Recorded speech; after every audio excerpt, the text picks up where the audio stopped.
Glasses on, told him pick a pill, shit it's red or blue. I told all the ops to eat shit and get cancer too. Bobby got that cell phone stick, you better answer, dude. My wife got a body on that bitch, is she a dancer too? It's Big Hank, fuck they talking about? Fuck a money sprint, I cannot hold it, it's a large amount. Bobby got his purse, but he dropped it and the perks fell out. Hit his head, told him it's some shit he should've thought about. She calls America evil. From her iPhone while sipping Starbucks, on an airplane, with Wi-Fi, while watching TV. She drinks oat milk because regular milk makes her feel colonial.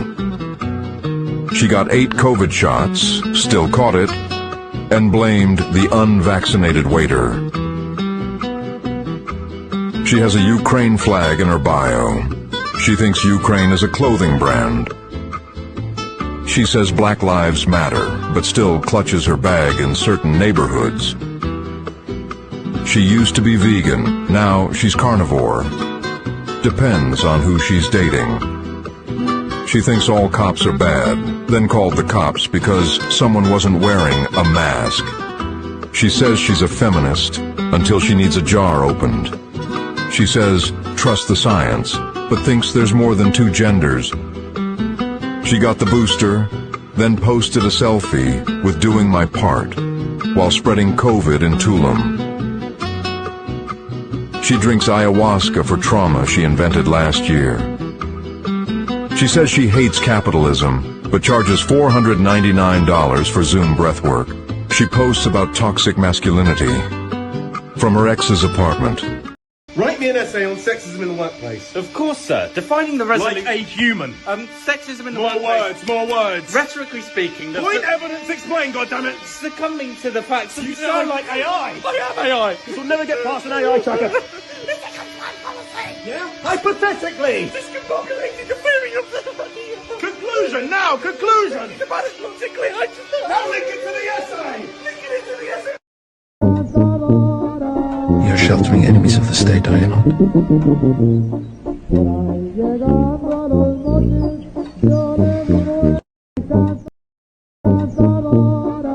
You're sheltering enemies of the state, are you not?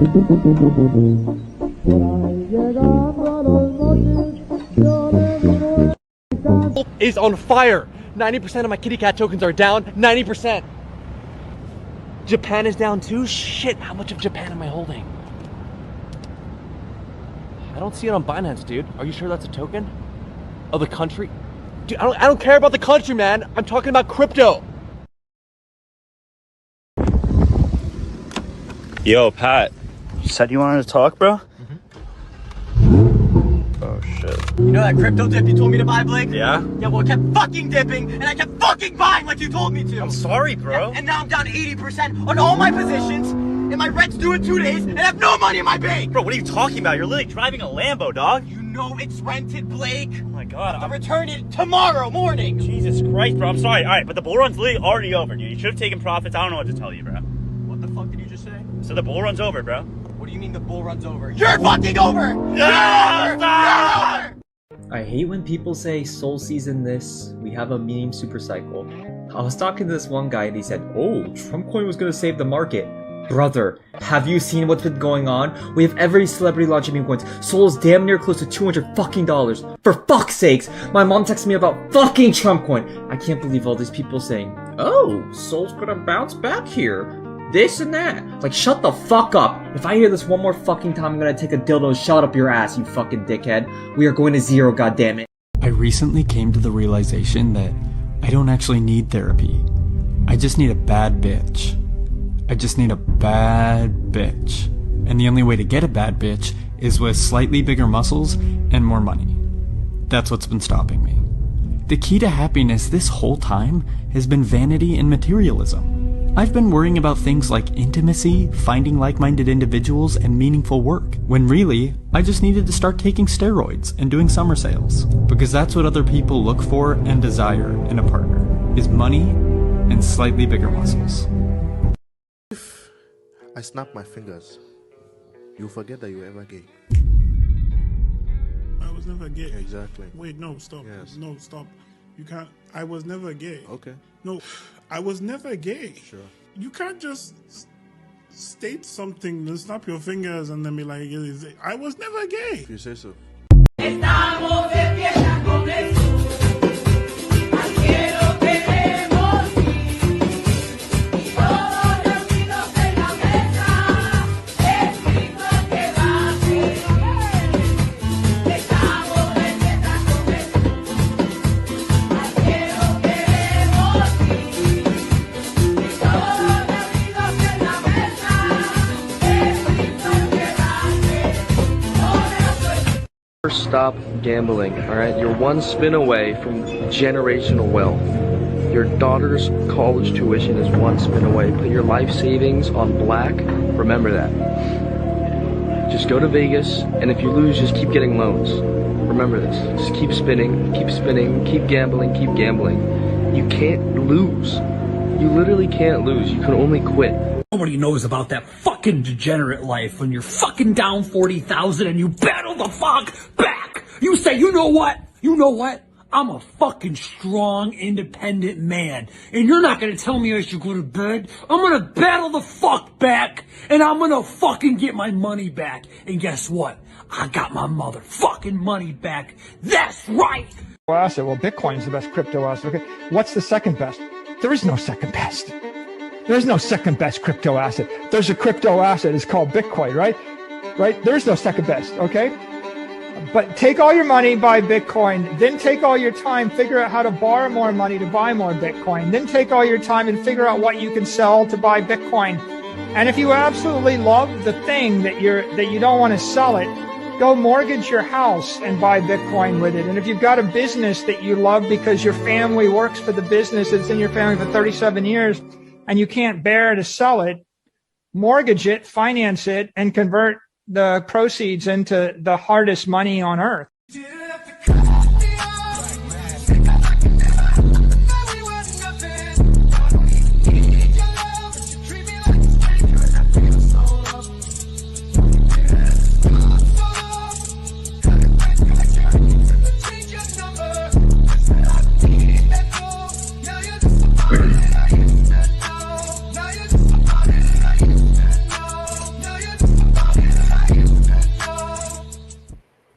Boom, and we're live. What is going on, you guys? To Ask Me Anything 112 Bitcoin Hellfire. Today is a sermon for you bears. Yeah, it's one of those things where if you're looking at the data, you're looking at the charts, you're looking at all the fundamentals of what's been changing in terms of the government, GameStop buying, billions of dollars, well, over $1 billion worth of Bitcoin. Soon to be billions. Soon to be Yeah. billions. Yeah, I think their first purchase was 400 million, just a drop in the bucket. And, but yeah, I think what Michael Saylor and MicroStrategy are up like over $20 billion this year in profits on their Bitcoin strategy. So a lot of companies are like, that might actually be a good thing to do. Yeah. Well, the chat's asking, why are the alts bleeding? Because the Fire Nation attacked. Exactly, right? Well, and the price on Bitcoin has held up drastically well. I would say Ethereum's weekly candle kind of looks like crap. And like that's actually converted over to PulseX as well. Basically, PulseX is, I think their weekly candle looks almost the same as Ethereum, which is just kind of interesting. But yeah, I mean, we're holding support. Bitcoin's holding the last 2 days very, very well. I wish on Fresh and Fit last night that I could have shown the daily candle chart, just to kind of show people what I was trying to describe, which was yesterday's daily candle, right?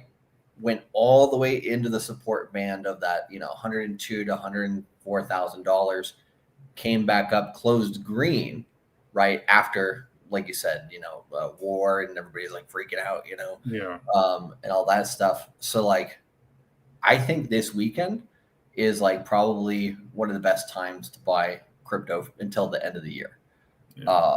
So, I mean, right now, I was saying in the chat earlier, people are going to kind of wish that they, would have taken advantage of this dip.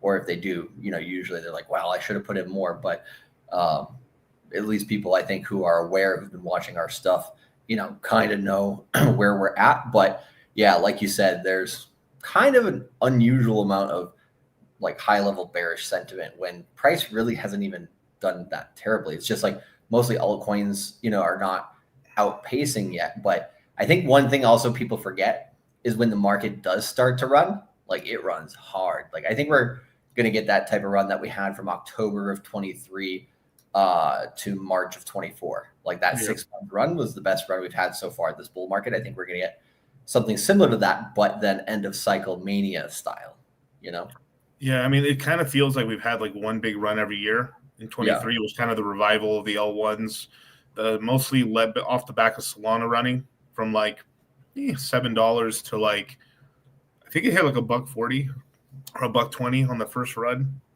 and came down to the 60s and 40s. And everyone was like, "Oh, it's all over, Miguel. Don't let's not buy Solana here." And then Solana goes to $200. I think it got back down to like $40. Yeah, maybe it did. Yeah, I have to look at the charts, but like, yeah, it went down there and like, no, let's not buy here. Let's not buy here. And then when it hits around 100, Miguel, at 160, I think it's a good time to buy Solana.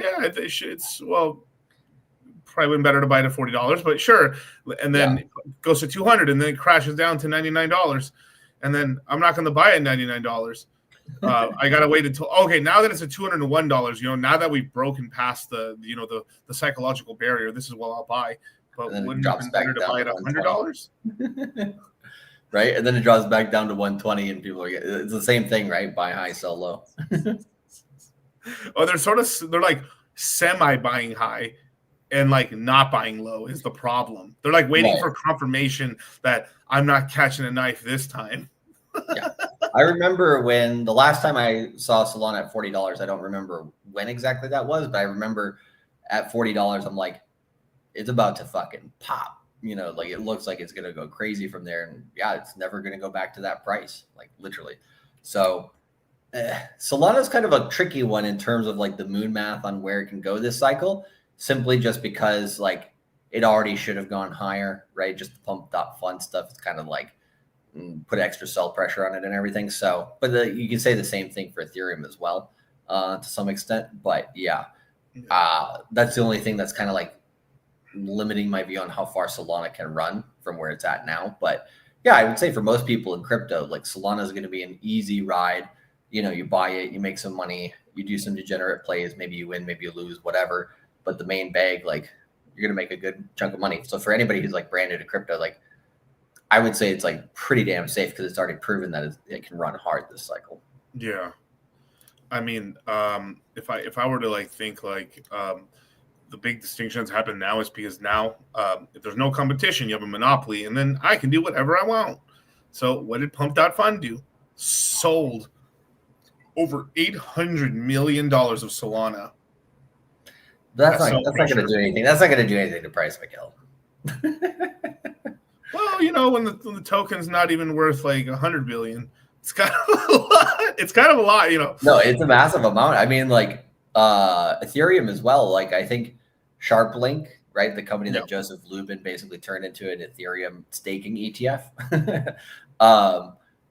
They have put in over 100 billion in ETH as well, just in the last, you know, what do you call it, 1 month, so, or last few weeks. So, and the big thing is that shout out to Radium because it's being led correctly, not like Jupiter, but like it's actually Radium improving. Yeah, actually improving. I will say it was janky. I understand for sure. It was very janky. But they've kind of basically almost caught up. I wouldn't say they were 100% as smooth on the mobile side as I would say Jupiter is, but it's pretty. The liquidity pools work. When I do a swap on Radium, it works. Jupiter works. They both perform exactly right.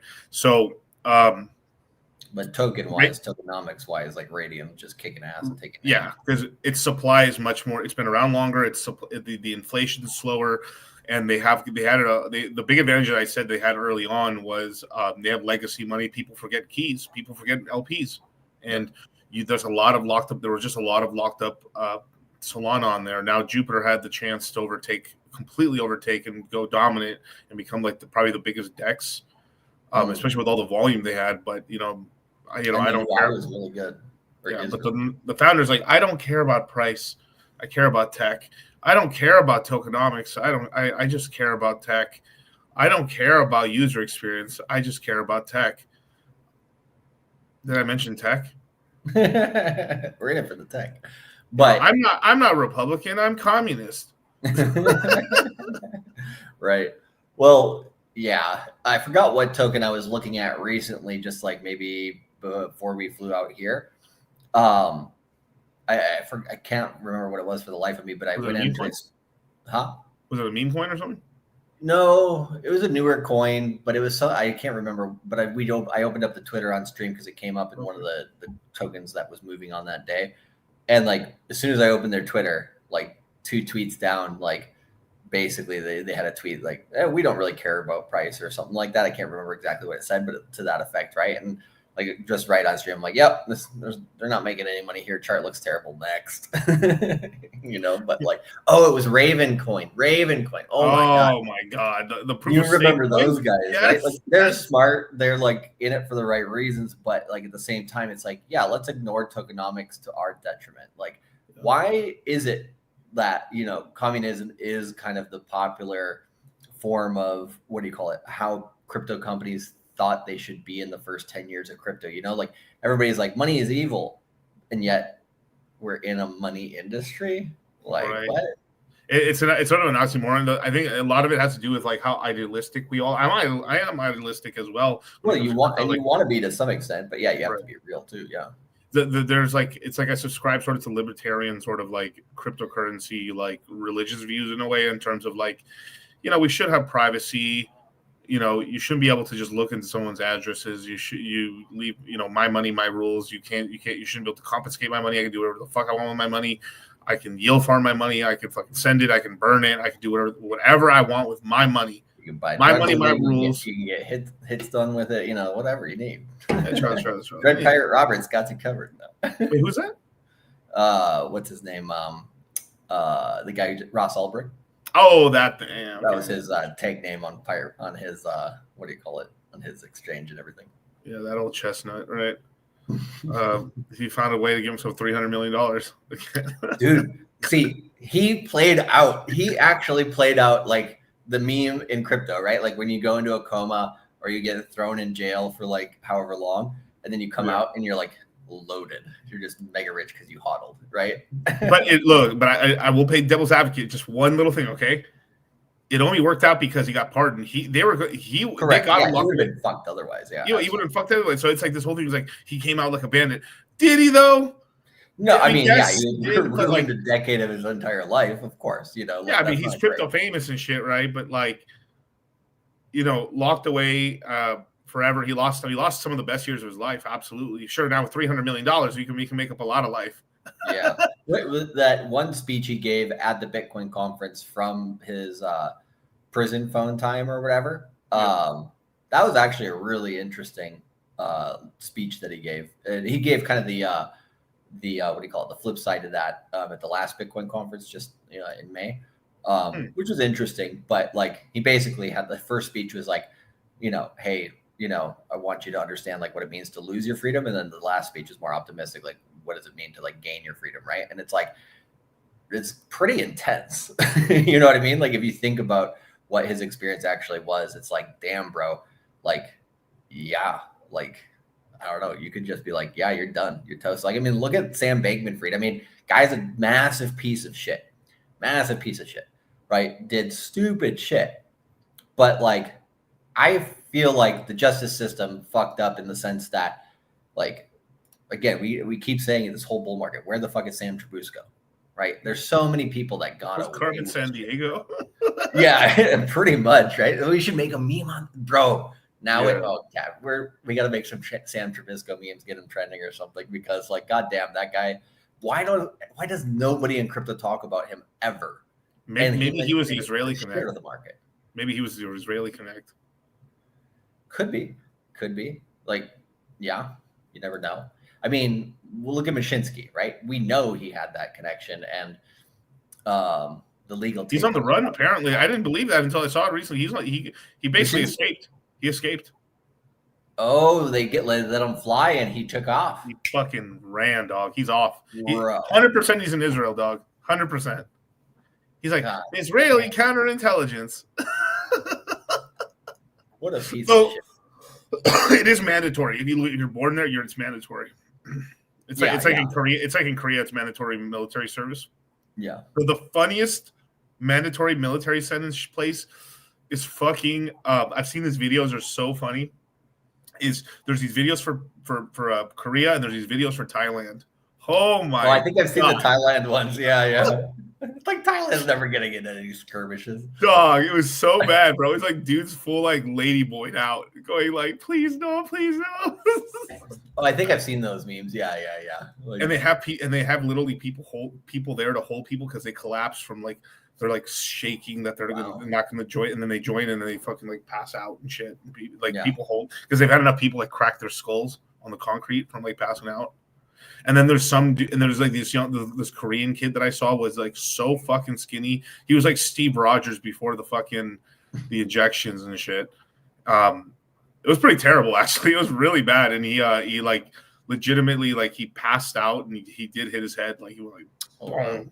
Yeah. Yeah. I mean, yeah. Like I know there's like, they put people probably in like different parts of the military sometimes for that mandatory service or whatever like that, but like it's like, yeah, Korea makes sense, right? They're like surrounded. Like they better have a military, but like Thailand, I'm like, yeah, I mean, I don't know, weaponry friends, that's probably all you, dog. I don't know. But yeah, no, I mean, going back to like kind of where we're at right now and everything, it's just like I know. Okay. So here's kind of how I think about like price since we've been back from the last Crypto Mindset Course webinars, right? We came back to the webinars, or at least on my channel, I did on April 2nd. Right. And bro, I remember when I came back from the last course, first thumbnail or title for the stream that I did on April 2nd was April's the best time to buy crypto in 2025 for the rest of the year, basically, right? There were so many people in like, not so many, but there's a handful of people that sentiment wise, they're like, oh my, here these guys are again, telling people to buy the dip, telling people to buy crypto. What fucking scammers, right? And from about, April, 20th or so, prices have basically been up and to the right in the market in general. And, like maybe the last, I would say 2.5 weeks, we've been primed to pump. Like we haven't had this good of a setup to pump since last August to October, right before the election. Before that, I would say, 3 to 6 months before the Bitcoin ETF came out. That was the next best time to buy them. The best time to buy before that was the low, the bottom, under $20,000 or $25,000 Bitcoin, right? So we've literally had those three really good times to buy. And this is, in my opinion, right, what we've had the last 3 weeks. Even though it's boring as fuck, price isn't really doing too much.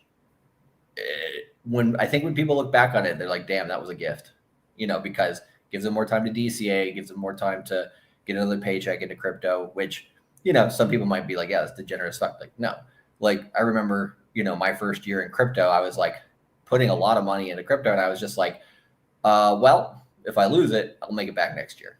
I think you say this a lot in the crypto mindset webinars. You're like, if you're young, take risks, right? Because it's not, if you don't take a risk, I mean, how many old people we've met, right, through the webinars, but also in our own lives and different stuff like that are just like, man, I wish I would have, taken that risk back in the day or whatever. And like, it never ruins anybody to take the risk as long as they're watching the risk management webinar, obviously. And long term, as long as you're trying to buy assets, you're gonna win. Like, I know guys are so bad, like people waste so much of their money on bullshit or just anything that, like, even if they lost 50% of their money investing in something, they probably saved more money than they've ever saved in their life. Yep. Which is a horribly weird fact, but it is. But you're absolutely right. Like, people are terrible savers, but it's like, oh, now I have a goal, right? And so then, like, for example, let's say somebody, puts in 100K but saves 30, but they would have spent it all if they hadn't had that mission, right? Like, that's still a W. I mean, it's, yeah. The other thing is, like, the more serious you do take the information that me and Miguel give, not only for free here on YouTube, but also in the course, especially in the goddamn course, right? Like, we're at the point of the market where every single, day, week, month absolutely matters, for where we're gonna, the targets that we're gonna hit. Because, like, if you're like dilly-dallying with crypto for where we're at right now, I'm like, price is gonna get away from you. You're gonna buy higher. You're gonna chase. And, like, short-term wise, that kind of sucks, because then, it's always the thing, right? When I buy, the market goes down. When I sell, the market goes up, kind of thing. But I get that people, in their early stages, like, make mistakes and all this stuff. And, like, even if we hand you some of the best information, on a silver platter and stuff like that, sometimes people still make the mistakes that they need to make. But I think people sometimes, like, downplay how valuable it is to simply, learn in this market, kind of get knocked around a bit, and then, figure it out. Because the one cool thing about crypto is it's an industry that's absolutely not going away.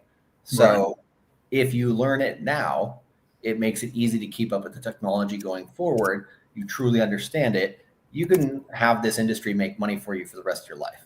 Like, absolutely. Right. But so many people look at crypto as like, hey, it's a get out of jail free card. I, do the hard risk work for 2 years in crypto. I make a bag, and then I leave all the scammers in that industry to the trash. Because I don't know, there's some people that are just like, they can't imagine being in crypto for longer than 2 or 3 years, because I think it's like that glass half empty mentality. They see so many people taking advantage of people in the market that they think like everybody's like that in crypto, you know? And so they kind of get sick of that, which I understand. But or they think everyone's getting rich. Like, it looks like everyone's making tons of money, but they're not. They're like, because there's a lot of people make a lot of money, but they keep it in paper gains. So it's like, just keep paper gains. They take the snapshots. Now, normally 2017, bro, are fucking, some of those bros that like were big in 2017, they're kind of, I mean, we mentioned it a few streams ago, but they're kind of like coping on the ropes, right? Some of them, because not that they squandered the opportunity that they had, but some of them did, absolutely. So they're kind of regretting that. Like, some of the OG people, like, that's the one thing that is kind of sad in crypto, is when you see somebody who's been in the industry for like a decade and they're still like, they haven't like improved at all. Like, it's like, dog, bro, you've been in the best performing industry in human history. Charlie, just stop saying stuff, Charlie. You're making me sad. I've been here since 2013. I didn't buy any Bitcoin. I didn't buy Ethereum. I missed this. All you needed to do was hodl one fucking Bitcoin at least, right? Like, well, or 10, but. What was that classic video, Da Vinci video? He's like, just buy $1 of Bitcoin. Yep. Fuck, dude, people. That guy's goated forever for that. I mean, like, that was the best advice ever. Cost nothing back then to get into crypto. Now it's like, this is the other thing I think people forget about cycles. So people forget that at the end of the cycle, how bullish we do get. So if they're down 30% on their bags for some altcoins and stuff, they start flipping out because they're like, there's not that much time left. Are we really going to make it? Like, can I make a double on this? Like, I don't even know if that's going to happen at this point, right? Nope. Pulse X to 0, right? But it's one of these things where it's like, people just really underestimate the crazy part of a bull market because, we should have already had a lot of that by now. It has been start-stop, but I do think that we're getting that last push, not too, pretty soon. So, but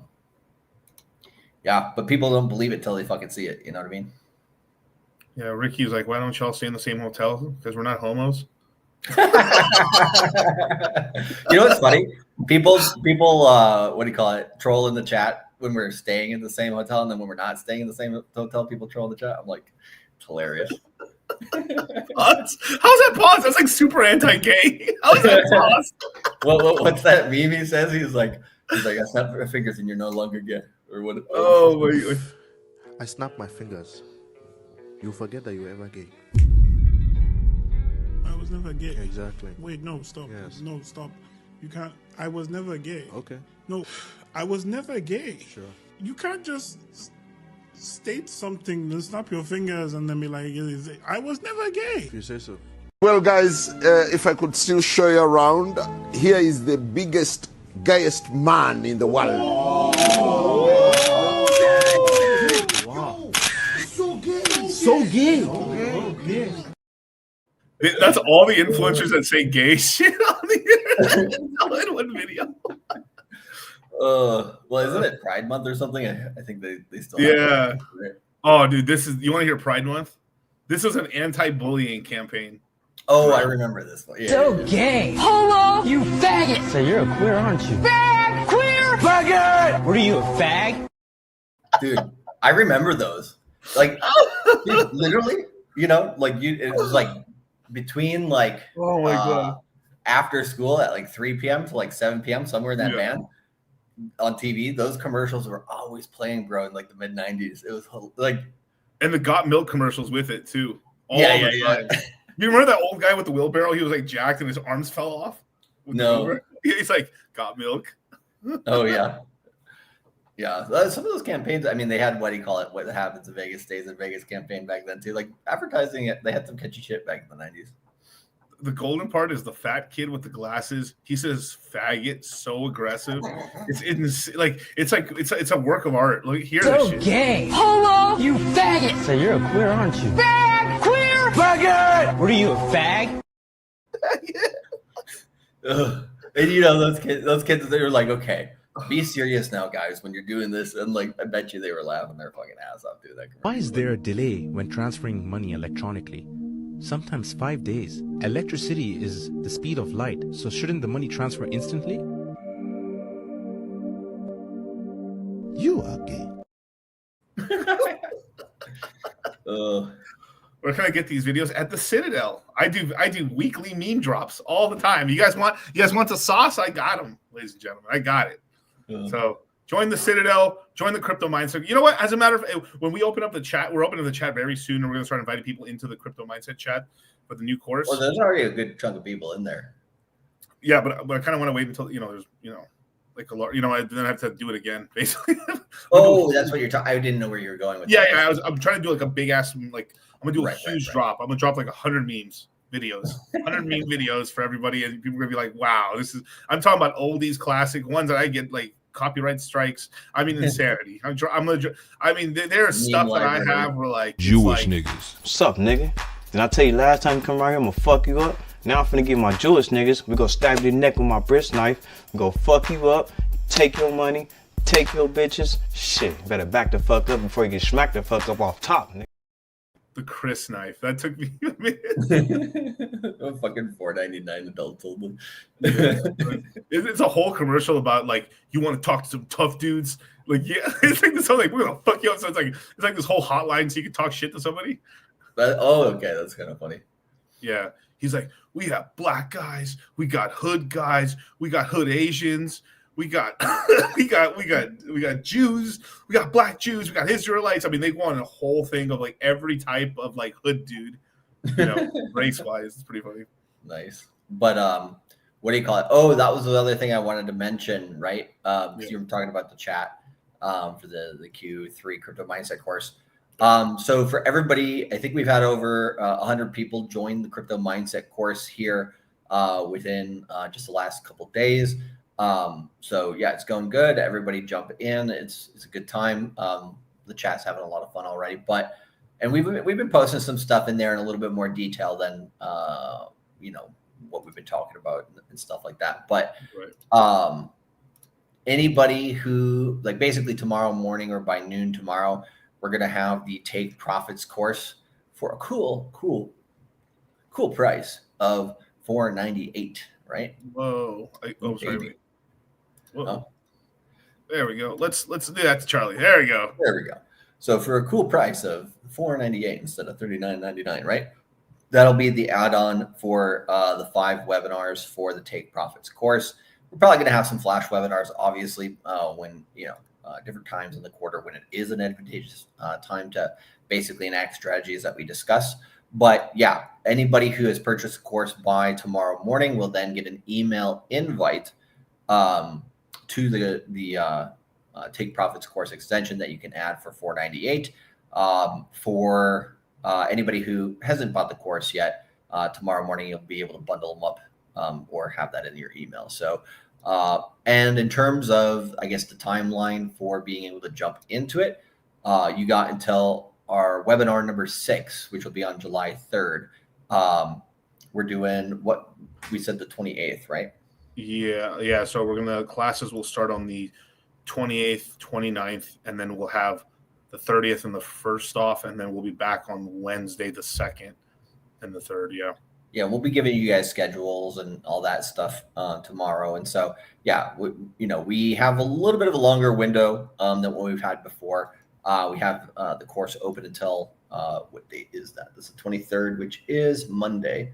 So you guys got, about 9 more days to jump into the crypto mindset course. But yeah, once it closes, anybody who has purchased the course will be able to still get into the Take Profits course into that July 3rd period. But if you haven't bought the crypto mindset course, there's no way you're going to be able to join the Take Profits course. So, if you want to make poverty money, awaits. Right. Like it's a pretty simple, like, I don't know, man. We kind of have a pretty simple MO in terms of like what we do. It's like, hey, crypto mindset course comes out, prices drop, people freak out. The value investors buy, they get into the course, they take profits, they win. Yay. This course showing you how to buy the right coins to make the money. This one shows you how to keep the money. A novel strategy, right? Wow. And if you don't take it, if you decide not to take it. Broke nigga alert. Broke nigga alert. Broke nigga alert. Broke nigga alert. Broke nigga alert. Broke nigga alert. Broke nigga alert. Broke nigga alert. Broke nigga alert. That is the only Frankie meme that's funny, bro. I hate that, dude. That one's classic. Green in the chat says, "Someone call me."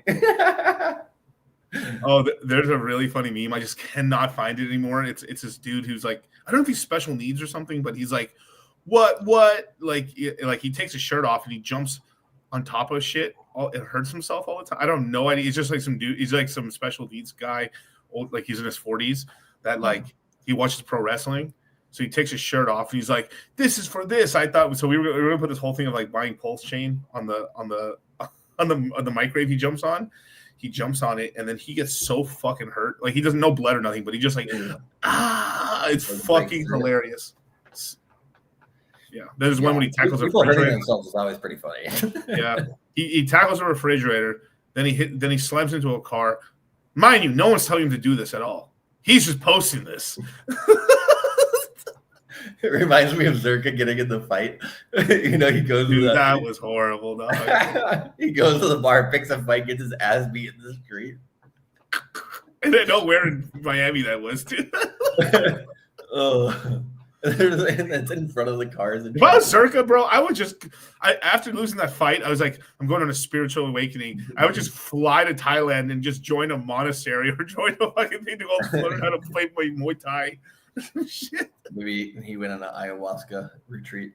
No ayahuasca. You guys know ayahuasca, no shrooms. Don't believe the hype. That shit's tech bro. Every tech bro that starts taking ayahuasca, they completely become useless to society. Essentially, like they look at Aaron Rodgers. He's a good example of that. No, but like imagine like I mean, like, he is useless to society now. Look, all right, look what happened to what's his name? The founder of Twitter, right? He should be still doing tons of stuff, investing in things. He goes on a whole spiritual trip, and where is he now? Yeah, I mean, when you're a billionaire, sure. I mean, at some point, yeah, you don't want to be, but like, I don't know. It's just in a guy like to like want to keep doing something. Yeah, you know? Yeah, but there is something to it. I bet. Like, if you make multiple billions of dollars, right? Like, I can see like some, like, especially somebody like Jack Dorsey, just kind of like, you know, getting into like a philosophical questioning of their existence. You know, like, but whereas Elon Musk is like, meh, just keep going. But which is what you got to respect the fuck out of Elon Musk for. I mean, like, that guy, you know, he goes full tilt, like, plus some. But did you hear Peter Thiel just bought a crypto exchange? Mm-hmm. Yeah. I heard you want to know where I heard that from? Some guy at the table last night on the blackjack table told me that. That's funny. At the end, and he was oh no, I'm sorry, no. He was a guy on the craps table. He was some guy who works for like a Bitcoin mining company. Oh, interesting. Okay. Yeah, and he totally did not know. Everything was telling me was completely wrong. Like, totally didn't know what he's talking about. But he did say, like, oh yeah, like Peter Thiel bought this or whatever, you know. I forgot the name of the exchange or whatever, but you know, it's kind of like Mark Zuckerberg getting into the game because of the Winklevoss twins. You know, it's kind of like Elon's in the game in crypto a bit, and so like Peter Thiel's like, you know what, I'm gonna come in here as well. Yeah, you guys, look, Clarence. No, but all right. All jokes aside, look, you guys. Sonic's been taking a beating. Sonic's been taking a beating, but it's on Coinbase. It's going to be on Coinbase, I heard. Yeah, they're making there's nothing but positive news. It's going to turn around. It's going to do very well. The algorithmic stable. They're basically right now. They're offloading. They're basically like, I don't know. Maybe their strategy is just to fucking the airdrop money that comes out. Just let them sell it now while it's cheap, and then send it. Because in reality, it's not that much supply, really. We're talking about like 6% is the entire amount. So 2% of the supply is getting released on this date, and that means 0.5% is being liquid. So 0.5% of the total supply is liquid from an airdrop. And I would say half of people are just going to put it. You know what I'm going to put? I'm going to put it in goggles. I'm putting it in the goggles. Yeah. I mean, you know, I've already got my shadow machine growing. It's already replicating. It works already. It's a perpetual motion machine now. But you know, I'll grow some more goggles, and that's cool for me, right? And maybe some eco and maybe some THC cat and stuff, and then that's pretty good right there. That's what I'll do with it. I haven't looked at it in a while. How's that been doing? It's been doing okay. I mean, obviously it's performed a little shittier than I would say goggles, but okay, it's helped pretty well. Yeah, goggles is the premier coin, basically, or meme coin on Sonic. Scottie Pippen shut out goggles. You know, basically, when everything else was dumping it dumped a bit, but it held up pretty decent. So I think like that action it didn't hurt, of course, but yeah, like I don't know, like I wish he would have been more like goggles to $1 or like really shilled it. You know what I mean? Yeah. It was pretty cool though. It did make a lot of waves in Sonic. People were like, "Whoa, that's crazy!" People noticed, yeah. And I think worst case, what it did is just show that like, oh, goggles is like the best one. Like maybe like restamped it. Like, oh, it is the best meme. Yeah, because Anthem did that back in the fall, and then now you got Scottie Pippen. I mean, like, and Scotty hasn't missed so far. You know what? You want something?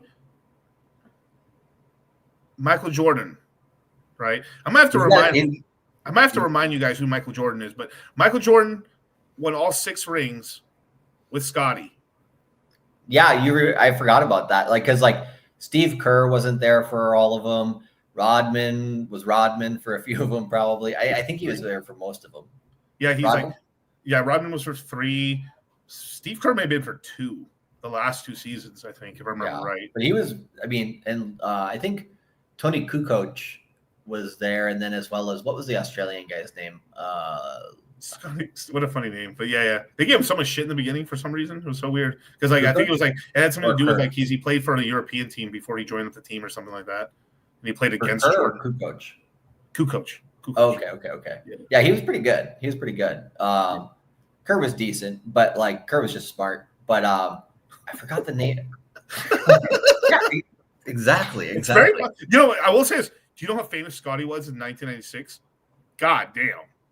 Dude, I mean, here's the thing. He created a meme coin based on the game ball from the 5th game of the first series that they won the championship with. I'm like, it is what, 30 years ago, 35 years ago? I'm like, yeah, you know you're world famous when you can still, ride on that 30, 40 years later.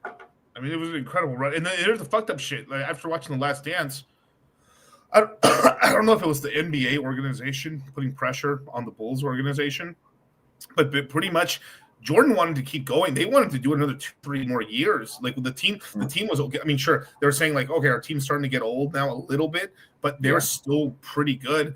And so, okay, if that whole Jordan Mafia gambling shit didn't happen, there's there. Okay, fine. But he came back in a year and some change. Cool.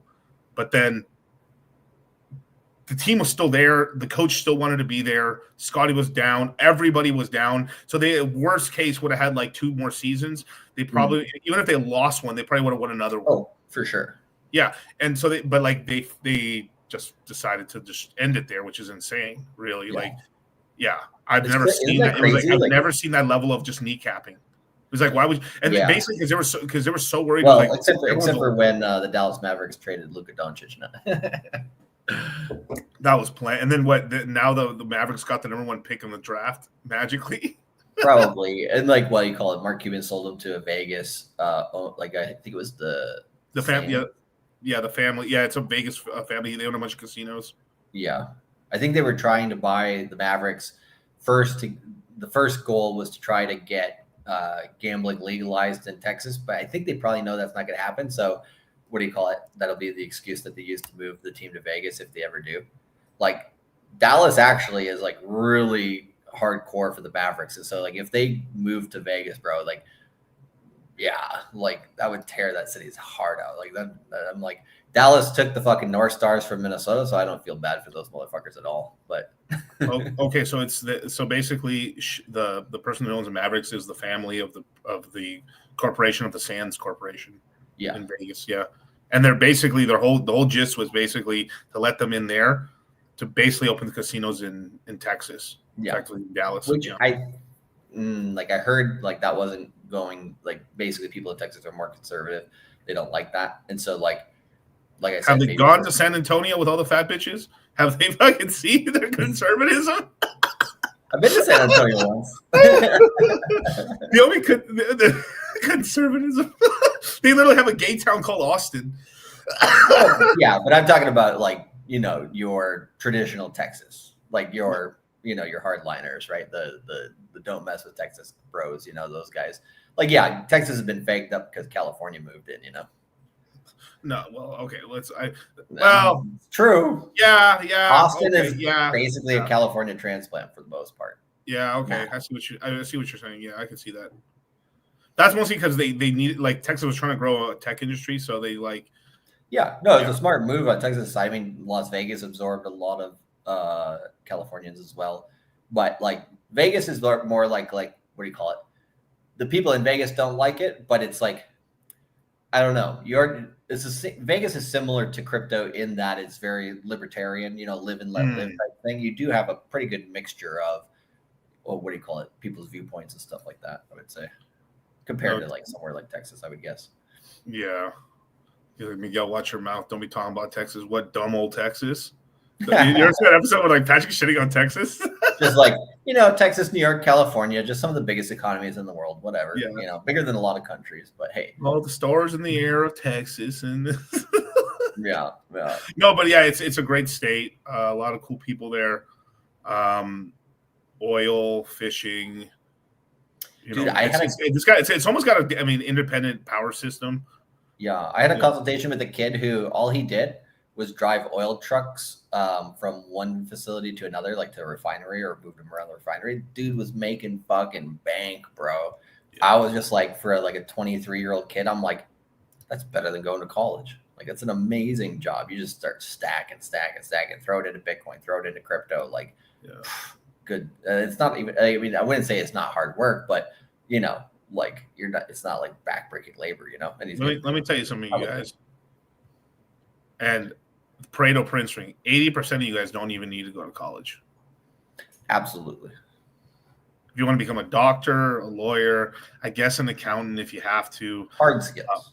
It's hard skills, like trade skills. It's trading schools. A trade school is incredible if you can find them. You know, welding pays really well. Basically, do some shit where robots can replace you. Robots will replace you in 25 years, but you got 25 years. That's a long time. If you're 18, 25 years is a minute. That's enough for you to make some moves, make some cash, squirrel away, get investments. But, you know, you can't compare yourself to the average person because you're watching the show and you're in the red pill space and you're in crypto. You have ways to expedite your money. Even if all you did was basically just DCA into Bitcoin over 5 years. I mean, this is something that we're saying on Fresh and Fit, and people, you can look it up. You know, Bitcoin, you know, goes up about 30% annually, historically. You know, it does. Yeah, which doesn't sound like a lot, but it's actually quite a lot because it outperforms the S&P 500. It just keeps going and going and going.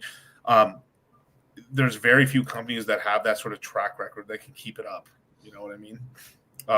You can just, you literally could do like, I put 80% of my money into Bitcoin and I put 20% of my money into shitters.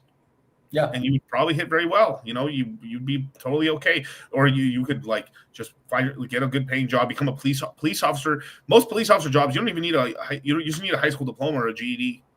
Now you know, obviously you don't need a felony. You can't have a felony. Sorry. You know what I mean? But like, besides that, you can get really well paying jobs. You can just get there's easier places to get hired as a police officer. You pay like $78,000 kind of in the sticks. Work there for a year or two. You can transfer off to a different state. You can go get paid bumped up to like $200,000. You know what I mean? And there's people I know that are nurses, that are police officers, that are corrections officers, where they just buy themselves an RV and live in the RV, cut their costs down, they save a grip of money, and they live a fantastic life. Police work ain't worth it for 40 exactly, but like there's places in the country where there's not that much work, but sometimes like I had a cousin of mine who he was trying to become was trying to join the fire department and was just struggling because they just didn't have roles. So he went out to where nobody wanted to go, you know, near Death Valley. I think if you're into forest fires, those guys probably make good money. Yeah, he went out there. He went to places nobody really wants to work out there, but that's how you get your foot in the door. Sometimes if there's no way out, just how bad you want it. Okay. Let's do it. Let me move out there. We waste a year or two of my life, but it's not wasted. It gives you an opportunity. And then once you transfer off, guess what? You have I have skills. I worked in a really shitty area where like we did really hardcore work. Damn, you really know what you're doing. You can transfer it into the place that pays you better or puts you in a better area where it looks nicer because everyone wants skills. Like when me and Charlie are trying to hire somebody, we want to hire somebody that actually has done something before. Yeah. And you know how hard it is like to find people who are good at sales. Like actually good at sales. Like I worked, you know, primarily in a sales company, you know, when I was in Japan, you know, after I taught English and all that. And what do you call it? The last company I was in, last two companies I were in had gotten to about 150, 200 people. And the second to last company, I would say, there's like 10, 20, 30 people out of those 200 that were like really doing well and I would say maybe 15, 20 of them were like excellent salespeople. And then the second company or the last company I was with, like it was interesting because I watched it grow from 30 to 200 people. But like I was the top salesman there for 6 months of 1 year. And then, you know, I was always top 5 or 10.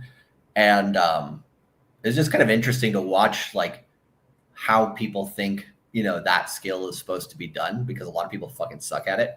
And like, you know, there's a lot of liars out there, right? Like, it's kind of fucked up, but like, yeah, sales is one of those skills. If you can get that experience and get good at it, like I would say anybody jumping into sales, watch the 2 movies, Boiler Room and Glengarry Glen Ross, just in terms of like. And then once you watch those 2, then you watch The Wolf of Wall Street. Oh yeah, well, I forgot about that. Yeah, absolutely. Yeah, Wolf of Wall Street. That's more entertainment, but it's a little bit more degenerate. But like, wink. Well, I mean, they're all degenerate in a way, but no, they're all doing coke. You guys, let's stop the lies. Yeah, dude, there was a French guy, and who was it? A French and American guy at one of our company parties. One of our company parties back in must have been like 2013 or something like that. But like, they got in a fight at our company Christmas party. And the Japanese staff didn't know what to do. They're like, what do we do? And everybody was just like, yeah. It was fucking hilarious, bro. But I'm just like, coffee's for closers, Charlie. Exactly.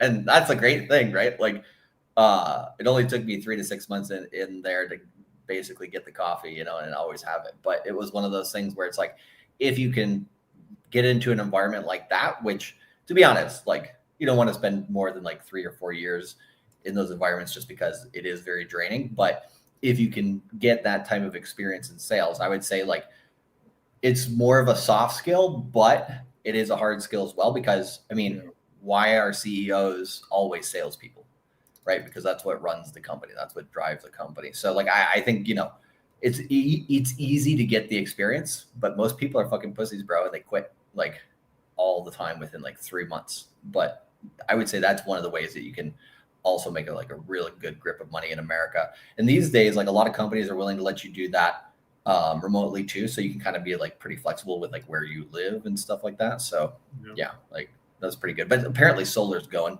down because a lot of government subsidies are kind of getting wiped away. But so that used to be a good job.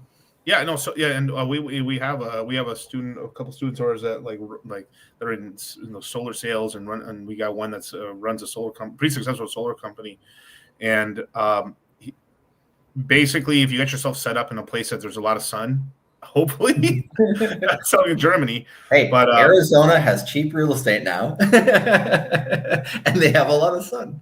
Yeah, but you can still make it happen, but it has to make sense in the area, right? So like Florida works well, parts of California, Texas, Nevada, you know, it's all the states you think were like, damn, I'd die there. Yes, you could probably do very well.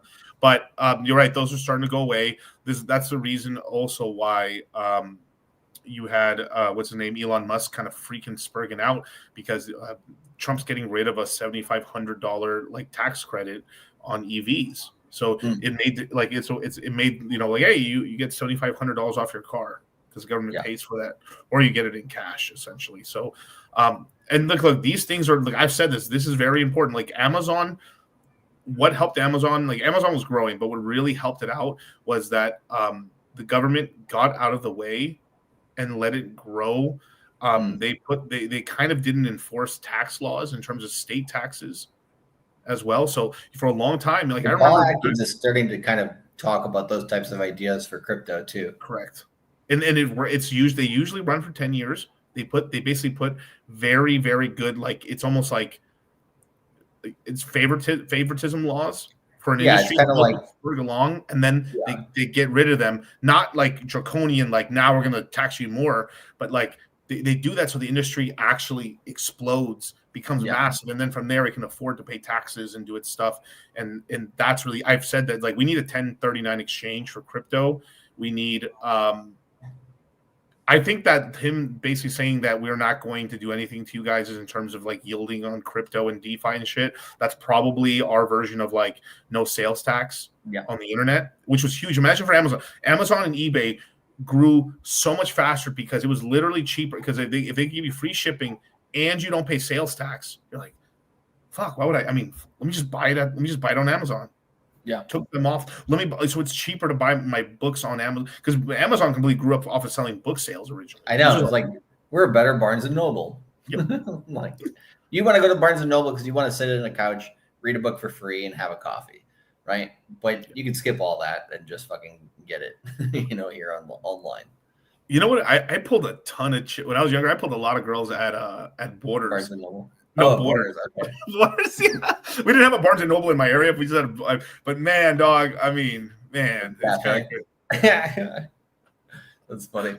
But like, what is it? YN Crypto in the chat says if you're good at sales, get into tech sales. Absolutely. Yeah.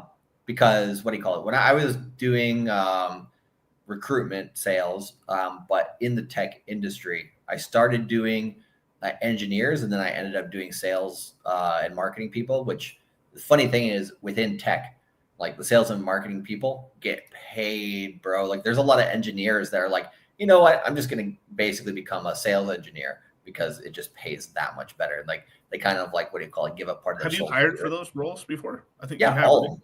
Can you explain? Because actually, that's really important. Because I have no. I mean, I can explain sales really well, but like on that aspect for tech sales, what would be the prerequisites like in terms So of it just depends on like. Is it just like I'm the top salesman of automotive in North County? That's probably like, is it that? Some places, but some places. But like, let's say for example, there's basically regular sales. Yeah, I was a headhunter recruiter in Tokyo, East West Consulting, N World, and Recruit. Yeah. Charlie was the head of finding Shoguns and Damios and shit like that. It's pretty well paid job and stuff. Yeah, he was like, they called Charlie the fair haired boy. I got a company trip to Europe or whatever the last few months I was working there because I hired the CEO for a company called TeamViewer in Japan. Opened they tried to basically. He said like, oh, I hired the guy who called this company called Halliburton. I had no. No, TeamViewer is out of Frankfurt, but they're a tech company that basically allows you to do help desk from remote. So if you have people working remote, right, and they need their computer stuff fixed with your database or whatever, you can give them remote access to it. Very profitable company, but like they tried to start an office in Japan for about 3 or 4 years. They had this pretty boss Japanese sales guy who was retired that like was doing all the consulting for them. But I closed the position within 6 months and basically, found everybody in Tokyo who's qualified for it. But it was funny, like that guy specifically, really smart guy, good guy. Yeah. But he was working for Lenovo and Adobe before that as like their head of marketing, digital marketing, stuff like that. And he grew e-commerce businesses like crazy. And I'm like, bro, why don't you just start your own fucking company? Like you'll make way more money. Like, he was making like $330,000. I mean, I probably shouldn't say that, but it's a while back now. But like, it's not that much money for a CEO, right? But like, I knew that guy'd be multimillionaire if he started his own business. He was just like, this is more comfortable. I'm like, damn, bro. It's kind of weak sauce. Comfortability, man. This is more comfortable, man. Yeah. So I mean, just in terms of like, so there's non-tech sales and then there's regular sales, there's tech sales. So like, let's say you're an engineer for a while, you know what's going on, but like you kind of get phased out a little bit after a while because all the 20-year-olds and 30-year-olds are cheaper. So they just keep hiring the newer people. And then you just basically can graduate into a sales engineer because the salespeople understand the tech, but they don't understand it at like a programming level. So if you have like a pre-sales engineer or just any of those types of guys, like they usually come in and they're the nerds who explain everything next to the sales guys kind of thing. So it's kind of like in the Big Short, he has his Asian quant, Quant. Well, actually, remember that part? He's like, "This is my Asian quant," and he's the best mathematician in China, but he doesn't speak any English. He's like, "No, I speak English, and I actually only got 3rd place, but but he's like, it makes me feel more authentic or something like that in the movie. It's fucking hilarious." That's so great, yeah. Well, I mean, that's kind of true, though. I mean, he's my math quiz, he's my quant. Look at him. Look how Asian he looks. Exactly. Oh, fuck, that's funny. But you know who actually are incredible salesmen are probably like if you could hire the boyfriends or the managers of these OnlyFans bitches. Yeah, I mean, it's an industry. Not the OnlyFans girls, but the actual. Yeah, no, I know exactly what you're saying. Like basically, a digital pimp. The digital pimps. Yeah, you just hire pimps. Just start hiring pimps all this shit because they're probably incredible. Like they'd be incredible. They're incredible. They're incredible salespeople, to be honest. Yeah, and then at the same time too, also the manipulation power of like being able to keep these hoes in line. That's actually one of I remember reading this whole thing on these pimps and shit, and the main thing is like they just get like tired of fucking all these bitches to keep them in line. Like they would like basically, they live with them, they kind of date them, they're all either they're playing some game where like it's more money wise and it's more of a structured sort of a company thing. But most people aren't doing that, and also it's like you're giving away too many profits. And then the other side is like you basically trick them all into thinking that you're like their boyfriend and shit, and like it's a team effort, and then that's the manipulation side. And eventually, like there's a book like Iceberg Slim. Like a girl only got, like he basically said in not so nice words, a bitch only got so many miles before she loses and shit. And like he would give the girls weed. Weed was the big drug back then and shit for the girls, because like it kind of like they get high and they kind of not disassociate but kind of calm down and stuff like that. But he said eventually, man, like there's nothing you can do. They're just gonna spurg out and you're gonna lose it. You just got to keep replacing the stable. Yeah, I mean, yeah, it's a interesting career path. I mean, I'm sure it's profitable, but until you get pinched. Oh yeah, definitely. 2 more weeks. Right. 2 more weeks. But I don't know. Oh, the spooky. No, I mean the Tates have been pretty successful. I mean they created it essentially with the Tates. I'm just gonna grab a coffee real quick. Yeah, grab a coffee. Yeah, I mean, from what I've seen, the Tates got really popular from a internet. For basically, they were doing essentially not an OnlyFans thing, but they were doing this is the cam era. So they had a bunch of cam girl sites, and that's really where they made a lot of their starter money. And then from there, they used that to finance sort of their version of a TV show / YouTube channel. Take confidentials and stuff, and then from there they're just doing cool stuff, traveling around, just having fun. And it's almost like it was sort of like a fusion between like Jersey Shore and Jackass in a way, and really entertaining. And then from there they would make, like, he made courses on like play chess. He used like, oh, I'm a good chess player, how does it release there, how to pick up chicks. This is also like he made courses on essentially how to like run a campsite. From there, then as it became more and more successful and more famous, he started really blowing up, and they created like Hustlers University, and then the War Room, which of course they're charging for.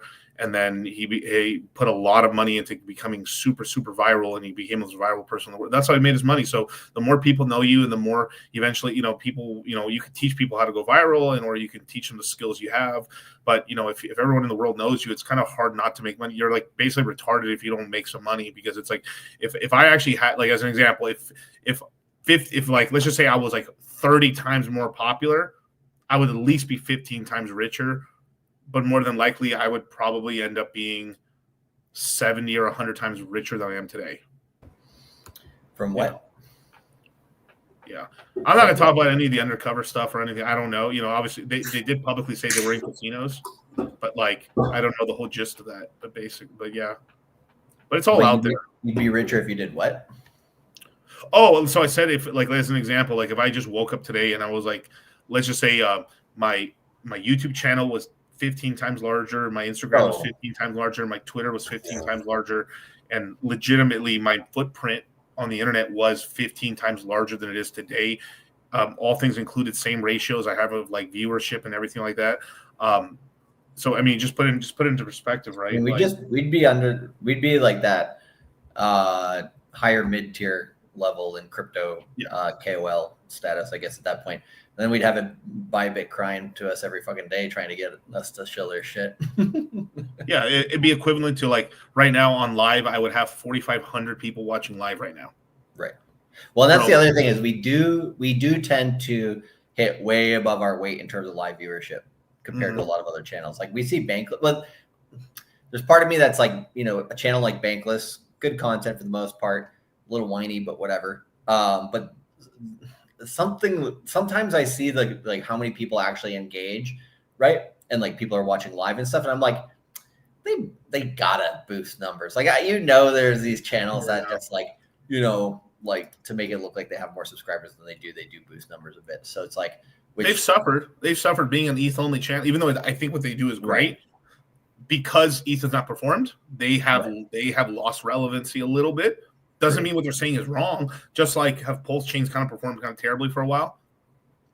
Views are just stagnant. Same thing with Ethereum. But that's actually the same thing for Arbitrum and OP and like I mean I can't find a Matic video or a poll video. I mean like it's just that's a lot of places. And if you do, it's trash. It's pretty trash. Yeah.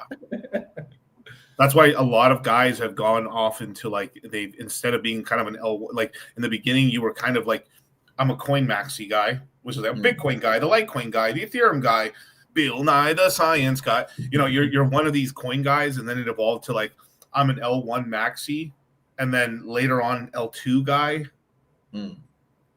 Because everyone was like, oh fuck, these coins all have like their influencers, then like fuck it, I'm gonna be the main influencer for the overall news for this chain. And then like, oh fuck the chain's off thing, but then the coins inside are not big enough to become like a maxi lord. Or at least I don't want to be a micro. So what do I do? Oh, I'll be the main L2 guy.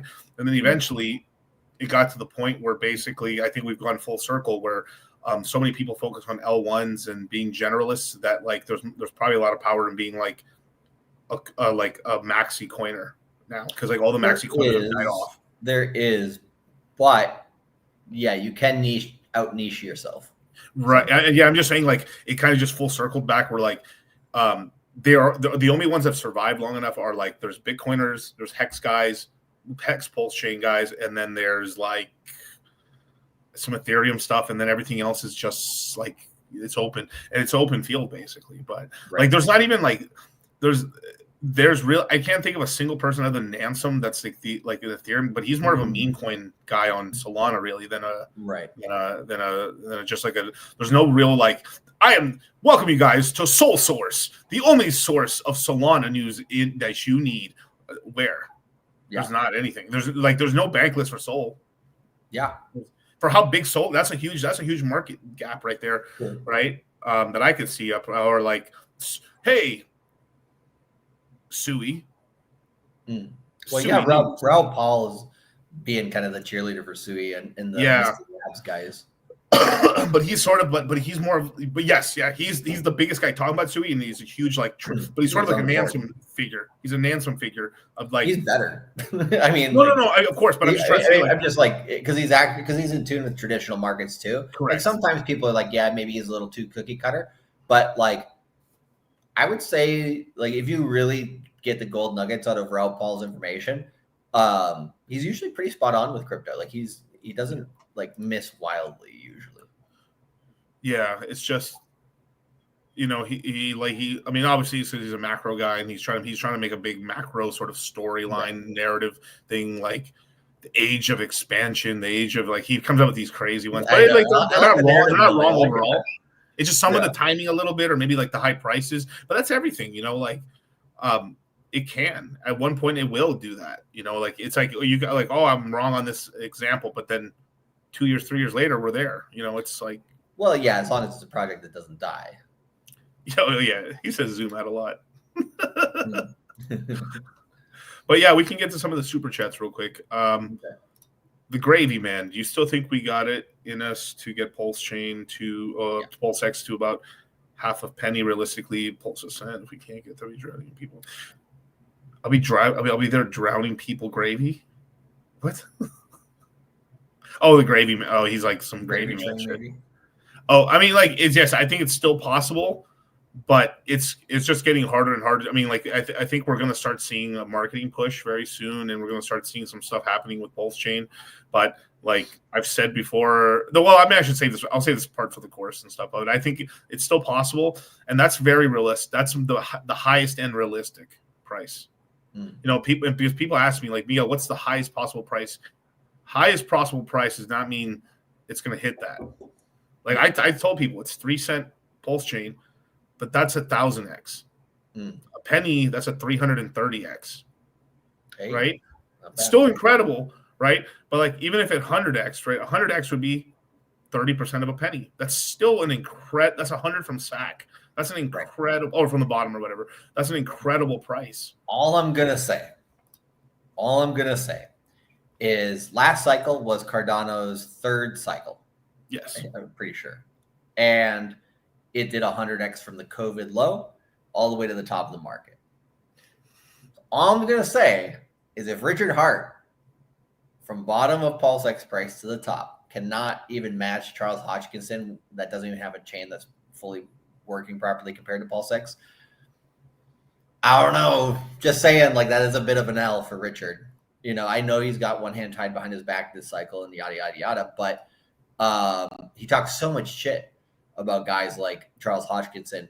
Like, some people were like, what do you call it? Like, if you hold Cardano, you're an idiot. I'm like, yeah, we make fun of Cardano all the time because the tech is fucking hilarious, right? They're continuing to do the most ridiculous named upgrades ever and all that, but you got to hand it to him. Like, I still hold Cardano because, like, it's going to do a pump. Like, it always runs a crazy run. Like, maybe this time it only makes like a 20 or something X, right, from low to top, but like it has made multiples every single cycle, right? So Richard talks about, you know, hey, Ethereum and Bitcoin returns, you know, over the long term and stuff like that. Like, Hex did it, but I mean, it's the next 6 to 9 months is put up or shut up when it comes to actual action. So, I mean, you know, the Cardano on Pulse chain, right? It's a meme, but that meme might get flipped if he's not careful, I think. Yeah. But yeah, I mean, it's just like, can you imagine from bottom to top fucking Cardano outpacing Pulse X this cycle? Like, bro.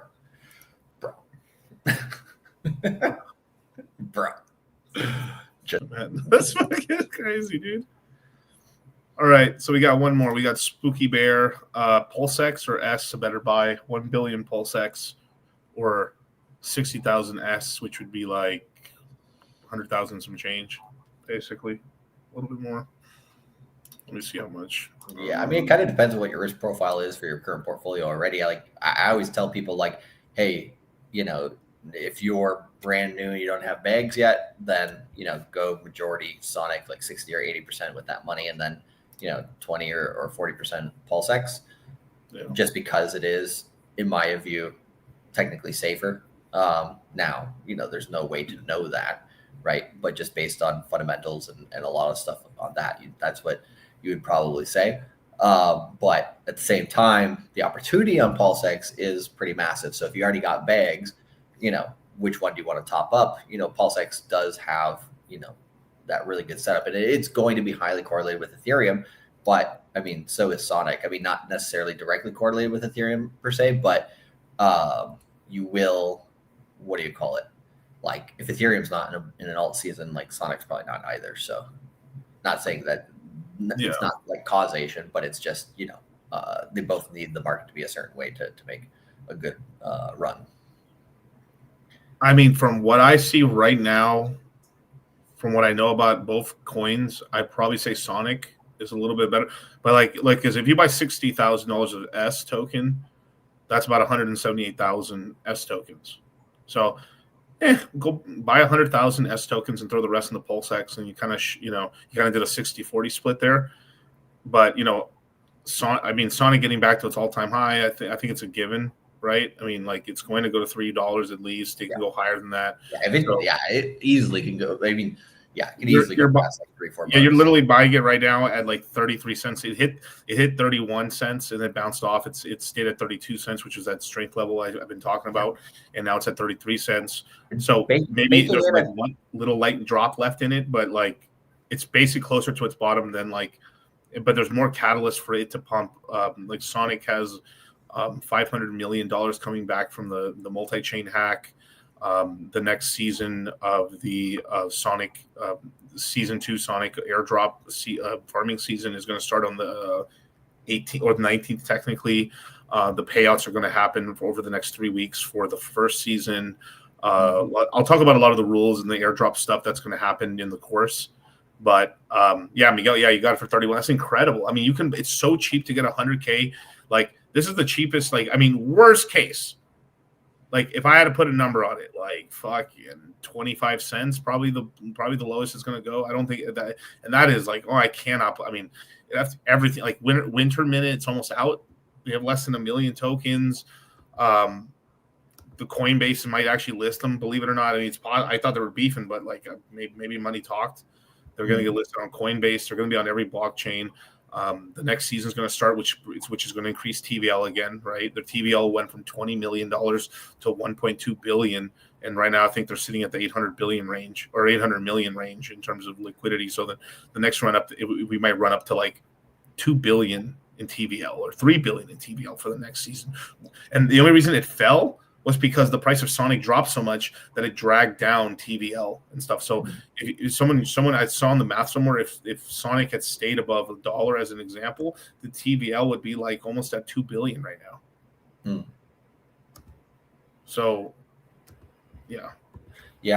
Well, the other interesting thing, I'm just looking at the chart on Sonic, is back when it first came out in Sonic, right? So there's not much history. It's back to about mid-December, right? You had in January through basically January to February, you had 5 weeks of downside. Price went down 60%. This is the 5th week as of tomorrow's weekly close. This will be the 5th week Sonic is down in a row. And it's down 50% instead of 60%. So it's pretty damn close to kind of the dip that it took there at the very beginning of the year. Not saying, that necessarily has to repeat history, but with where Bitcoin's set up and everything, like it's in a pretty good spot if you're a value investor and you're like, okay, I want to basically bake in a 10x over the next 6 to 12 months. Right. And, if the crypto bull market doesn't pan out, that's the only way that doesn't really hit, right? So, like, I'd say that's a pretty safe bet. No, I would too. And then someone says, I thought 100 million to 250 million PulseX was a decent bags. They are. It's just the guy just said that he had 60 grand. So yeah, like, everything's relative. Relative, Yeah. I mean, a billion's really the number. Like but a billion's, it's a lot of money. Yeah. It's a lot of money. It's like a billion's like 28 to, depending on whatever the price of Pulse Chain is. Hey, it's a hard life being a Pulse Chain billionaire. You know what I'm saying? Yeah. Very few people have a billion Pulse Chain or PulseX. PulseX is the burn rate's incredible, and there's a nice burn rate on Pulse Chain too now. Like this, but obviously the PulseX one's really going to start taking effect now and onwards, because the longer if the cycle bleeds, and this we'll go into the second, because me and Charlie we're going to talk about this in Monday on the Monday Fresh and Fit episode. Right, because we're going to do a little long, like 2-3 hour AMA. Yeah, we'll have more time. Like we kind of had to be pretty quick with it last night because Myron, needed to go and debate people on the streets. Yeah, and I know the right name. I just want to call it Winter Minute because fuck him. Yeah, Miguel always makes some new name, right? Yeah, whatchamacallit? Who's a faggot? Yeah, that guy. But oh yeah, shout out to Trader Season, man. What's up, man? Long live Bert. Long live Bert. Nobody. Fucking Frog. Frog's fucking kind of sideways right now, but I know it's going to pump right now with Solana and shit. Yeah, well, I mean, once Solana gets past 200, 220, somewhere in there, a lot of the Solana meme coins that have survived are going to come back pretty damn strong. So, yeah, Carlos says Miguel and Charlie are Mossad agents, always protect. Perfect timing for the CMC launch. We called Israel as like Doom Pit. We're the Bagdanov twins. Me and Charlie with the 2 keys. Call it with the Israel phone button. Well, I mean, we do have connections now, but that's so funny. How is it possible you've gotten so close to the Fresh and Fit guys? It's like this Myron here. She's like, he does not know anything. That we are Mossad agents. Damn. No. But all jokes aside, I mean, we do intentionally pick certain times because we see like kind of what's going on. Me and Charlie talk quite a lot when it comes to macro and kind of what's going on in crypto and what's kind of going outside of crypto, especially now that we're much more conjoined with the macro market in terms of like equities and stocks and kind of geopolitics, because we're a very much larger, we're a $3 billion industry now, a $3 trillion industry. Sorry. So it's very, it's very likely that, we were like, okay, there might be a dip here. If it is, we like going on the show where we can give people like, hey, we're going to value. Last time we were on Fresh and Fit, right? Was in February. The price of Bitcoin had already kind of topped already, was coming down. We were in the low to mid 90s. And by the time we started classes and it was down, we had hit, we started hitting to the 80s, and we had gone down to $74,000. And we were on, when we came back with YouTube, it just was hitting 74,000. And I think it was recovering 84, 86 when we got back on YouTube. And like, that was basically in the entire course, we were saying, once Bitcoin passes that area of price, things are going to get bullish again. Basically, the bottom is in, and that's exactly what happened. Yeah, I mean, it went from, just to put it into perspective right here, it went from, oh, I wasn't even typing anything. God damn it.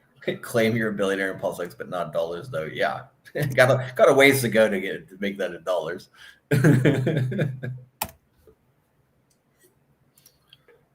That was the range within that last course. Yep. We were up in the 90s, and then right here, and now we're above. Now look, if you bought in the 90s, you're in profit on Bitcoin right now still.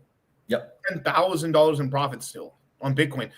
But obviously but also during that time when we hit 74,000, this is around April 7th, April 8th, April 9th. That little kind of COVID. I mean, that kind of little. It was a tariff scare. Yeah, tariff scare and stuff like that. We got the Iran scare. We got the tariff scare. We got the fucking Israel scare. Like, people are always just. I think these days the economic situation globally has just been hitting people over the fucking head with like a mallet for the last few years. That everybody's like getting spoofed by like Elon and Trump are fighting. Oh my god, this is gonna tank markets, bro. Like, come on, you know. Yeah. I mean, I think it was a mass miscalculation on fucking Musk. I think he realized, oh fuck, His autism kicked in a little too hard. Yeah. And like they were trying to pull this whole thing that he got into a fight with he got in a fight with somebody in Trump's cabinet and got fucked up. Yeah, he didn't. The joke was, didn't he like have sex with somebody's wife? Like it was supposed to be the meme or something. Oh, I mean, I wouldn't, but that's some weird shit because there's this whole conspiracy. The Black Eye Club was this whole thing where like basically you got into a point where like you're forced into the club or you're forced into the thing, and then like they fuck you up, they give you a black eye or whatever, and like it's like this weird thing where like there's an unbelievable amount of like celebrities that have all gotten black eyes. I've seen the pictures. Like Tom Hanks apparently gets beat by Oprah. How funny would that be if that was actually true, bro? I'd laugh my fucking ass off. Nobody bottoms here. Okay, I'll buy more Nobody. I mean, nobody's going to do very well. Where is it at? Like, I haven't even looked at price recently. What's it? Pull it up. Let's see. Trader season. Mixie did well, 5 to 100 million. Well, I would have been nice if I knew that. But yeah, Trader Season be having some good meme calls, man. Shout out to Trader Season, dog. We're gonna do an interview with Trader Season really soon. He's finally he's finally back on YouTube again. So yeah, that's good. Like what do you call it? It's about 25 million market cap right now. Okay, not bad. Time to throw 25,000 in. Hey, there you go. Let's go. There we go. Oh, did you? Well, you can tell you guys how busy I was with the launch because I missed that shit. I totally didn't know. My bad. Oops. Well, all right. Well, we got the shekel, you guys. We got the shekel that dude, money the digital shekel within this year. Yeah. But shout out to Trader Season, man. We'll definitely get you on here at some point, man. I think we still have a pretty good grip of what do you call it? Supers? Yeah, we got it. Yeah, okay, let me see. Okay. Should I cut my losses on ILV and Gala? How much Gala did you buy? No, keep the Gala, divest out of half to 60% of ILV and go to SUI. I mean, if you did buy a lot of Gala, then maybe like take 30% off of Gala, maybe 60, 70% out of ILV into SUI. But like, I was very specific on the instructions on Gala. Make this one-time purchase or maybe a couple DCAs, then stop. But some people said, well, he told me to buy 40% of my portfolio in Gala. I know, bro. Yeah. But I think it's just at this point, like, I think it's actually like now there's something called sunk cost fallacy. In crypto, it's a fallacy. Because now there's nothing like obviously there's truth in it. Obviously, like you just because you've invested so much money into it doesn't mean it just doesn't benefit you to cut ties and go to something else. But in crypto, I have seen things that are dead come back to life and do massive runs. So keeping a little 30% of a bag, like let's say you have 100 and just keep 30 Illuvium, sell 70 and get the fuck out. Now you're gonna think about that Illuvium. You just check up on it once in a while and you're like, oh my god, Illuvium pumped out of nowhere. You're like, Jesus Christ, well, look at all this money, man. I'm not now you're like you have no problem selling because you hate the coin anyway. Yeah. You just treat. I mean, it's kind of like with a bitch you don't care about. She's always giving it to you, all the time.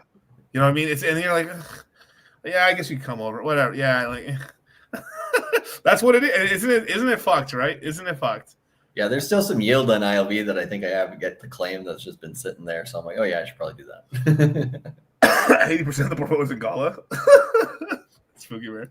Well, I got shift Tito.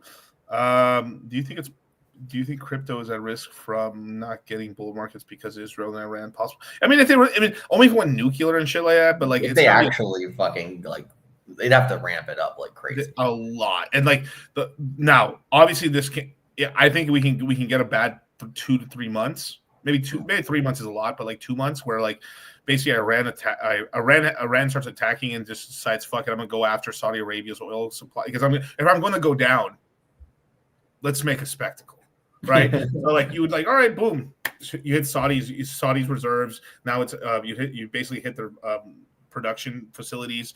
Then you would try to block the Strait of Hormuz. You would like basically do shit in there to like basically stop oil production. Oil would shoot up like crazy. The market would go kind of like spooky and shit like that.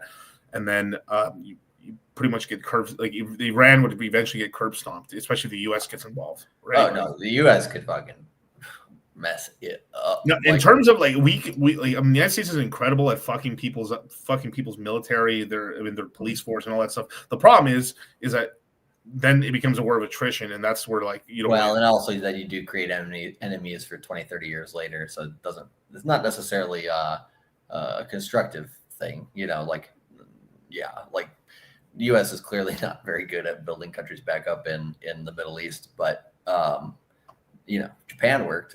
Yeah. No, exactly, and stuff like it's just like right because Trump just announced that. Israel's asking, hey, will you join us in attacking attacking Iran? And they said, no, we're not going to. Yeah, it's fucking retarded. Which is great. Good, you know. But, false flags or maybe, and you think but Israel, they need to know that there's the ability for it to happen. Like that does need to be like made clear for sure. Right. So hopefully, because right now they're crying that, oh my God, Tel Aviv is getting destroyed. You attacked all their top military. Dog, what do you think was going to happen?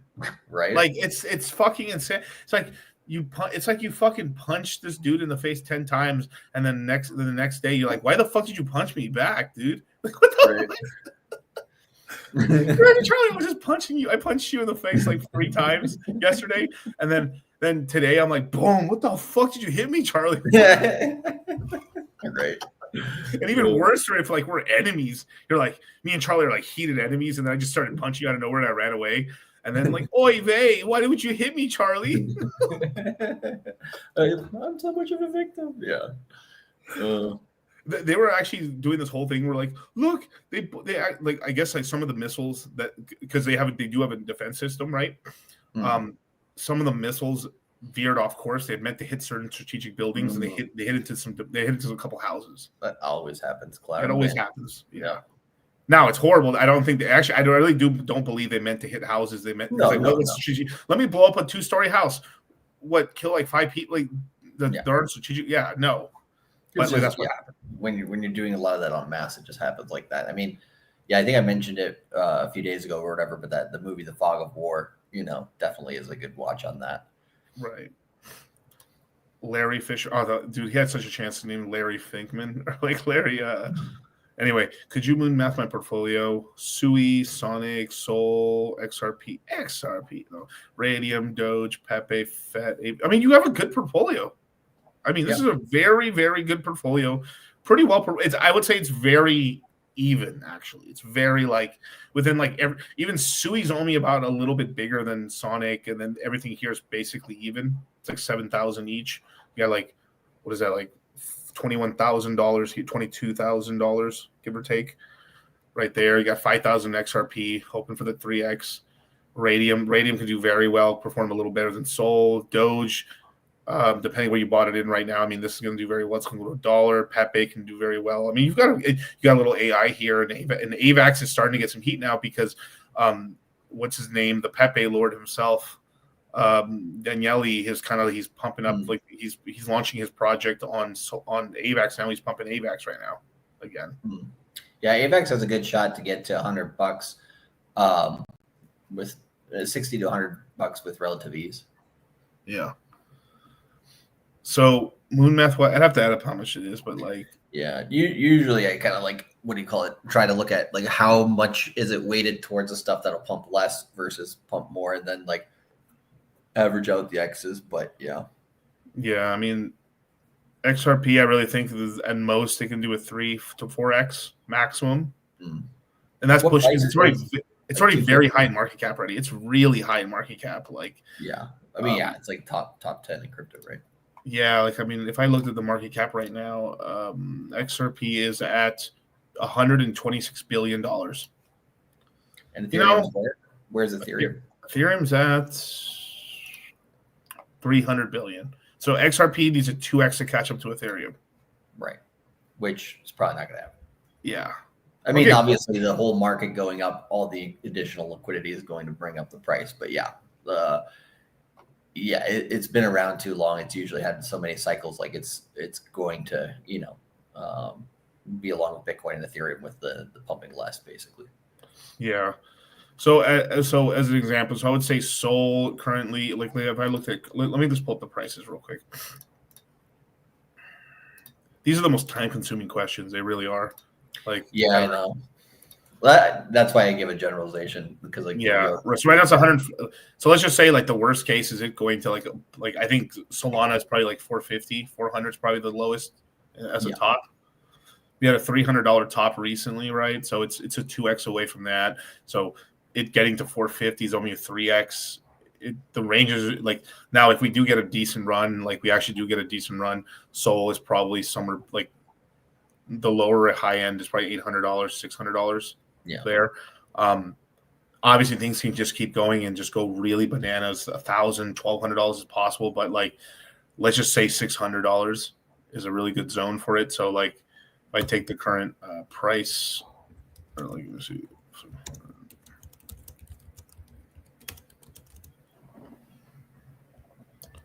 about a 4x on that money. So you got about, on the Sol stuff, you got about $28,000 there. Sonic's kind of an X factor. I mean, it's really cheap right now. I like kind of like, I'll just put an average price of like $5 on that one. So 15x. So that one can do very well for you, but it's not promised it will go to that point, but man, really? Is that really how much it is? My God. Like that's almost $113,000 if Sonic goes to $5. Jesus, there's money. Or maybe it only goes to $3 like last cycle, but that's still pretty good. Even then, it's still, you'd probably be in the $80,000 range. That's an incredible amount of money. Sui's a little bit more in the middle. Like it won't because like Sonic is so beat up. If it recovers to previous all-time highs, I think it's very high. Yeah, I think Sui has like about a 10x in it. Yeah, so another 70,000 there. There 70,000 plus. This is why people have sort of a mean strategy, or like right now you're doing a radium strategy here, which is actually pretty smart. Is that radium can outpump Solana if Solana does very well. Because of supply, yield farming. The one thing I really do like about Radium is Radium has added their own pump.fund, and they're returning fees that they generate back to the projects themselves. So kind of they borrowed a little bit of what Sonic was doing, but now Jupiter being like, oh fuck it, we're being left behind. I care about price still. They've tried to say like, no, we care about price a little bit in tokenomics. They're adding their own pump.fund. So now pump.fund, the actual real one, is now saying, we're now going to return fees back to users as well. So because they felt like, oh shit, like people like they're going to take market share. They got the competition. Yeah. Well, in Doge, I would say $1 to $3. That's a 5 to 15x. That's pretty reasonable. So this portfolio is somewhere in the range of the portfolio is somewhere in the range about maybe 200 being kind of like maybe 180 to 200 being kind of like the good middle ground. If you take good profits to like 300 grand would I be, and that's stretch. I mean, that's like if you'd have to have one of these coins go, but it probably would be the Sonic somehow.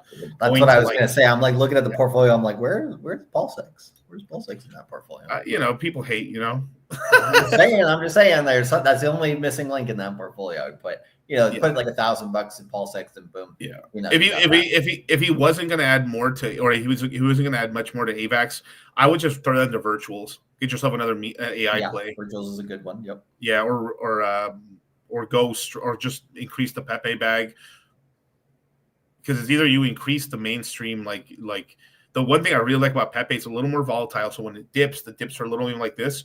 It's so much more of a swing trader's meme coin. Where Doge is so heavily traded, so many exchanges, so much leverage, so much perps. Right. That it's just like beep, beep, beep. It's literally moving, and it moves pennies. It just moves pennies. Where we're on Pepe, right? As a big example, this is the stuff. This is the stuff we're actually a little bit of the. We're getting a little bit of the taste. We're going to teach in the cash out course a little bit with like swing trading here and finding a coin that you actually like. Yeah, and like with Pepe as an obvious example compared to Doge, right? Because it's several cycles younger, of course, it's going to have more volatility. Correct.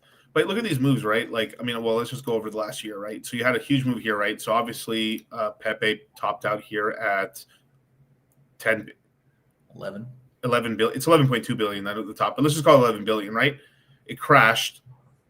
And eventually, like you see, like, oh my god, this stuff's right. It becomes pretty obvious. Like you could have bought here or there, but basically buying at 3 billion is still incredible. But like it actually dropped. So the thing is, anything below that, like mid 3 billion range. I said this on the YouTube channel. Like it just was like it's such a buying opportunity. You could just DCA here, and the bottom was here at 2.4 billion, and it recently pumped to where 6 billion. So it did almost a 3x.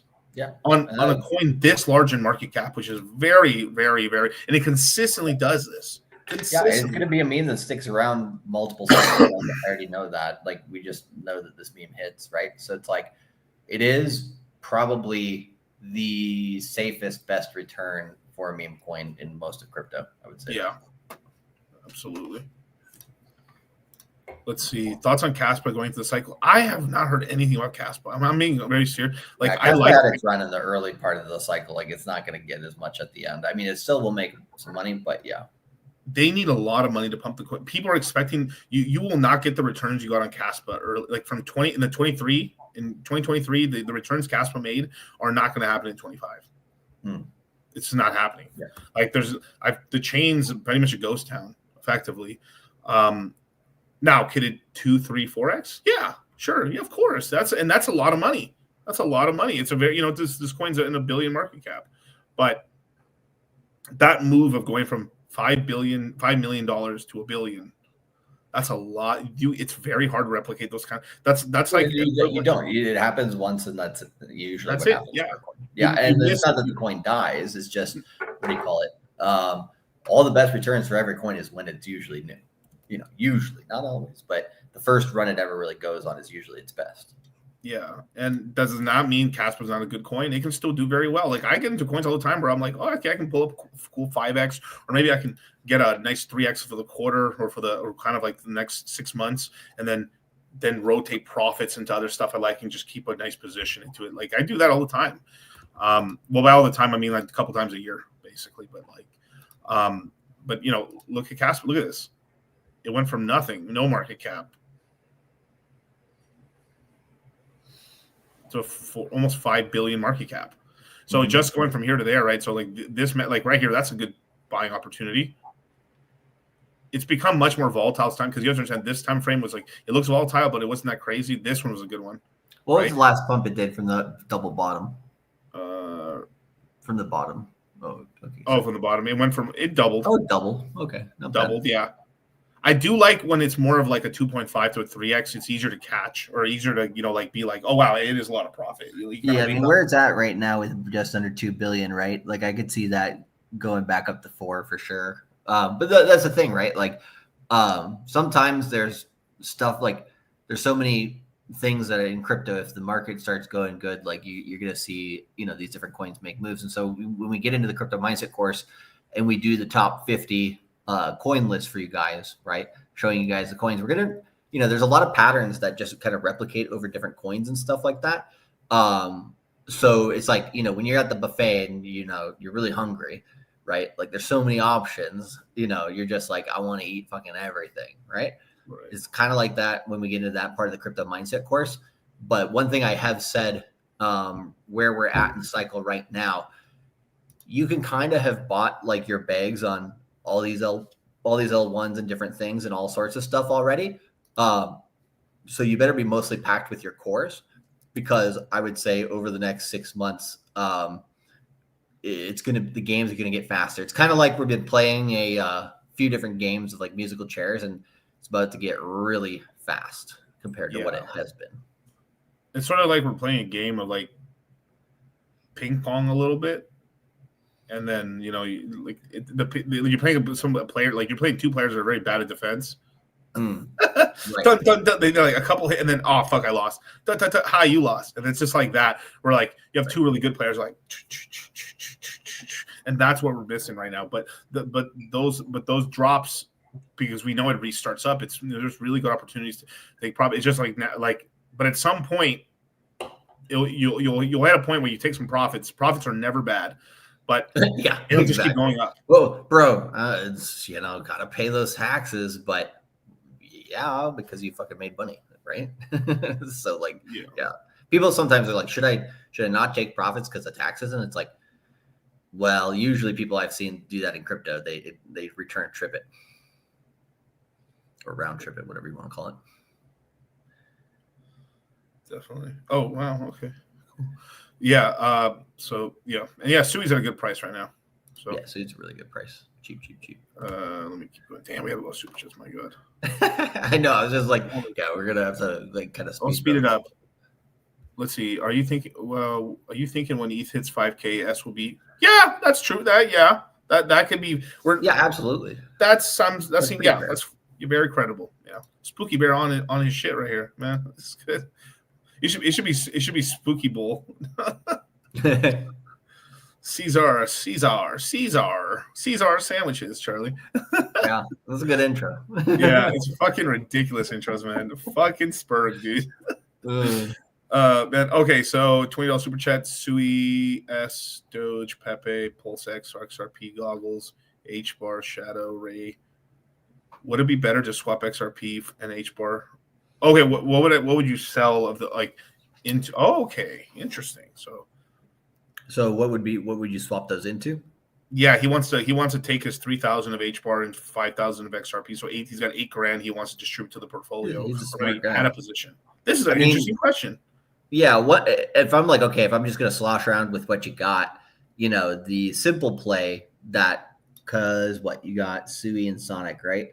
So the simple play, like, because there's multiple ways you could do this, right? But the simple one would just be to take those and put it into Ray, right? So then you'd have 9K Ray to be close to your Doge bag there. Like that would be, I think you get a big W off of that. But is that like the lower risk strategy? But it's what do you call it? It might not get crazy returns, but it's gonna. I think that would do pretty good. Yeah, adding to Radium, some Shadow. I mean, if you just added to Goggle, Shadow, and Radium, I mean, damn, I think you're doing very well. I think those are three I would add, because you got PulseX ready. That's doing good. You got a good chunk of Pepe. You basically have like 10K in Pepe, 10K in Doge. You got a decent amount of S token, a lot of Sui, and then just like you said, that Radium is like kind of like a placeholder for holding Solana in a way. So you have some soul exposure. Yeah, and then you got some more goggles. I mean, damn, adding $3,000 to goggles or $2,500, and adding $3,000 to Shadow and $3,000 to Ray. Oh my God! I mean, that's massive bags. That's really good. So that's how I like it. We'll go a little faster on these next ones and shit. Like, it's all good. Larry Fishman, I forgot to include Pulse. Well, okay, he did have Pulse Chain. Okay, good. Yeah, thanks, Trader Season Dog. Berserk, 3K in Jupiter holding since launch. Stake liquid. Bro, I would just sell it all into Radium, dog. I mean, man, I very rarely say some like 100%, but like It's an easy flip. It's a very Now, should I move half of it into S or PulseX? Well, I think so. You bought it because you wanted to have a position in DEX on Solana, and it hasn't performed. And I know why you want to leave because it hasn't performed for you. Of course, Radium did that, or I mean, I guess if I were to if you were going to sell it all and you're just like, no, I'm just done with the Solana DEXs. It just pissed me off. I just want into a different ecosystem. Then I go into S. Yeah, I go into S. Yeah. Spooky Bear, conservative moon math. What? Oh no, tokens. I was like, S token, $50,000 or 50,000 S. Bullshit. I think this is his friend's portfolio. Wait, didn't we just do this one? Kind of. I mean, why is everyone only have $500 of I think ADAC? he's claiming this is for his friend or something. But I mean, one thing you could just do is like, okay, PulseX, right? If it gets a good run, it can do anywhere between 10 to 30x. Be conservative for it. Anything that runs like that in the cycle. Sonic, right? Like you said, $5-10, maybe 3 minimum. So that's like a 10-20x possibility. Pulse, I mean, if you were, let's say you have to give a number, we'd say 25x for PulseX. Pulse is probably going to do something. What did you say? Like closer to 20x if that was the case. Yeah, I mean, so it's like like if I were going very, very conservative, like we just got, because like its all-time high is 340, which is a 10x. It takes a 10x to get back to its all-time high. A 3x max from its all-time high would put it at a tenth of a penny, which would be about $1 million per billion, right? Because at the all-time high, a billion pulse chain was $340,000. So if he has 400 million, so it's 400. If a pulse chain actually hit a tenth of a penny, just a tenth of a penny, it'd be $400,000. Your PulseX bags would be probably $800,000 to like $700,000. Yeah, and PX, but it's the we got to get there. It's like fuck. And PX has really struggled to get above 3 cents. I mean, it's just the 60% of a penny now. So I don't know what will happen to that, but it can make a move. Yeah, Ricky Romero 0.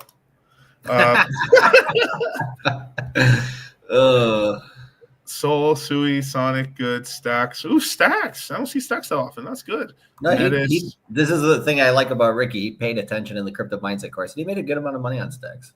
I like the $5,000 of Chronos. People are sleeping on Crow, especially even if they get just added to a basket, or maybe they get their own individual ETF. That's really good. I mean, hey, that's promising. Right. Maybe 300K, my boy. Let's see. You have a little bit more than the last guy we talked about and stuff. So yeah, you'd be in the 250 range, probably closer to 250, because the other guy was like 180 maximum to like 200, and then like a 300 max. So you're probably closer to like 220 to 250, just because of the Soul, the Sui, and the Sonic. You have like 1,000 more of that. You've got literally $5,000 more of Sui than the other guy, and then you have literally like $11,000 more of Soul and the other guy. So you're much more likely to be in that range right there of like maybe like you're more in the lower 200s conservatively, and like the 300s is just like if it could hit it, but we'd have to deeper in the cycle, and we don't know how far it's going to pump. So to get past 300, just sell a kidney. Got it. Kronos is a big X factor. Maybe you can go multi-dollars, but like I'm not gonna but like I think $1 for Kronos is very reasonable basically. Yeah. But you might at some point be like, you have to take some money out. Like, and this is where the cash out course will come in. Yeah. Well, and Kronos is one that when it does pump like really good, like it's a good time to take profit on. So this is a good segue right here, right? Crypto discount. There's no crypto discount for this quarter because we had problems with our crypto vendor, which was Coinbase Commerce. Recently they were hacked by Indians for the Indian scams. Well, the craziest thing, right, just in terms of timeline with that was like allegedly the Indian hackers, right, had hacked Coinbase from about December to May. And then May is when it came out that, they'd stole a bunch of information and stuff like that.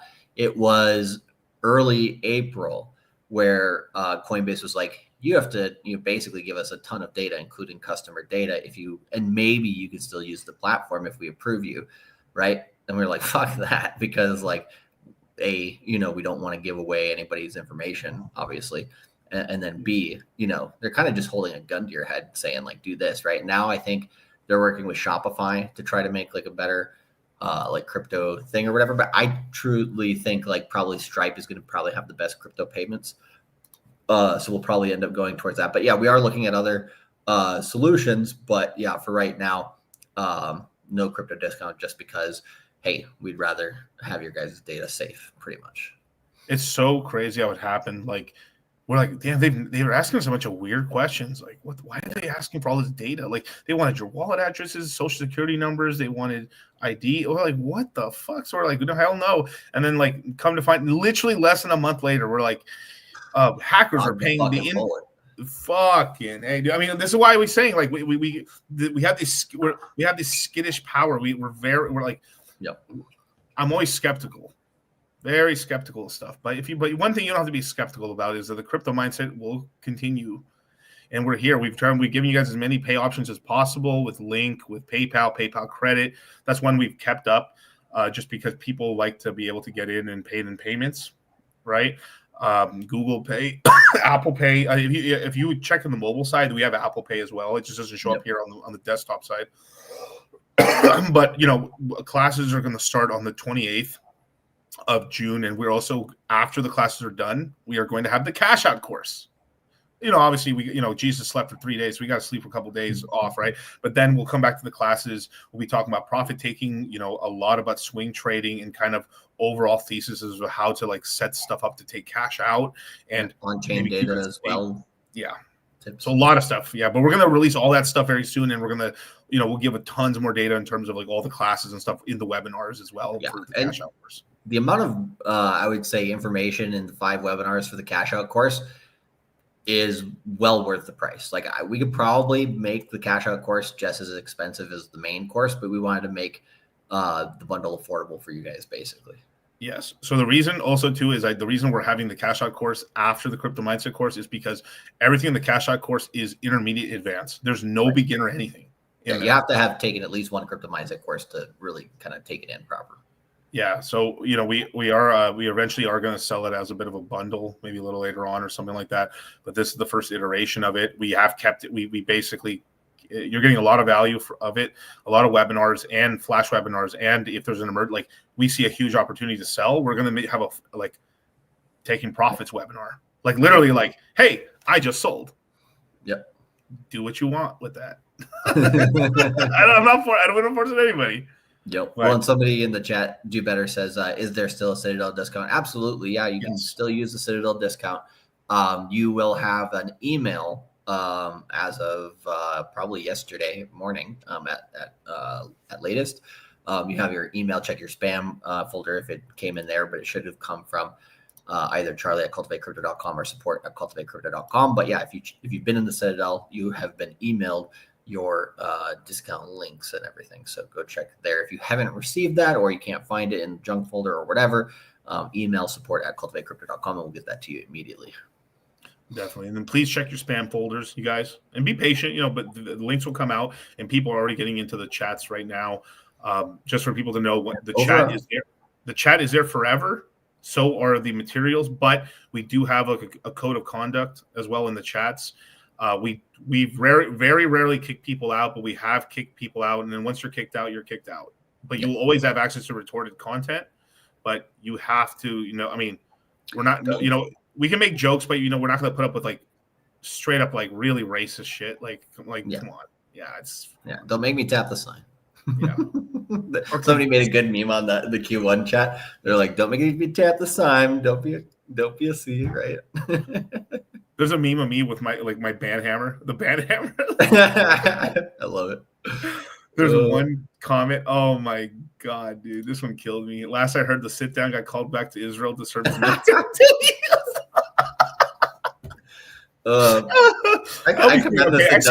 saw him the other day. He's still around, but fucking that murdered me. But you guys, look, this is an entire look. If the normies are scared, that's when you buy.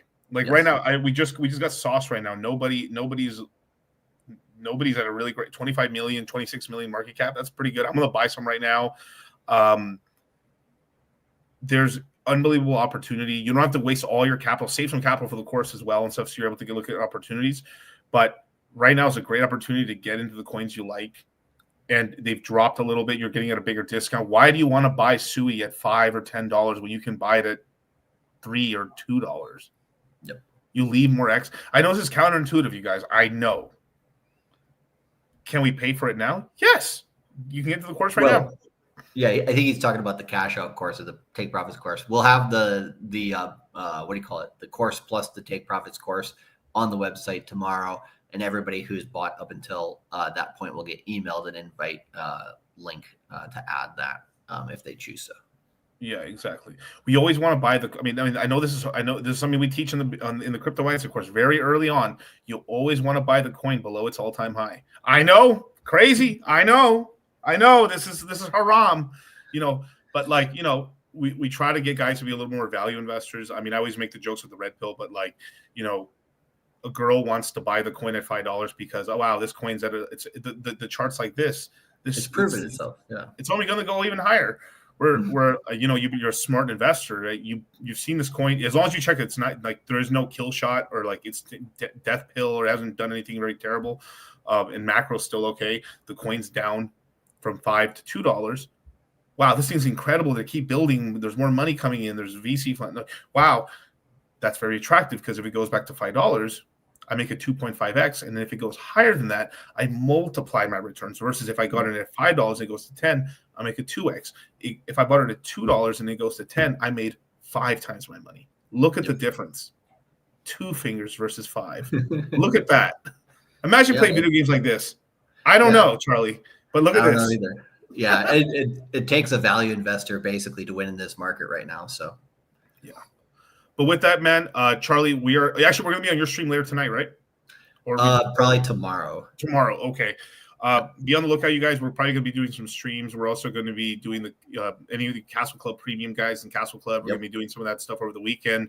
We're going to be on Fresh and Fit on Monday. We're going on a big affiliate run right now as well. So we're going to be all over the Red Pill and crypto YouTubers and stuff like that. So we're going to be doing a lot of stuff. The next 10 days, me and Charlie, there's very little rest.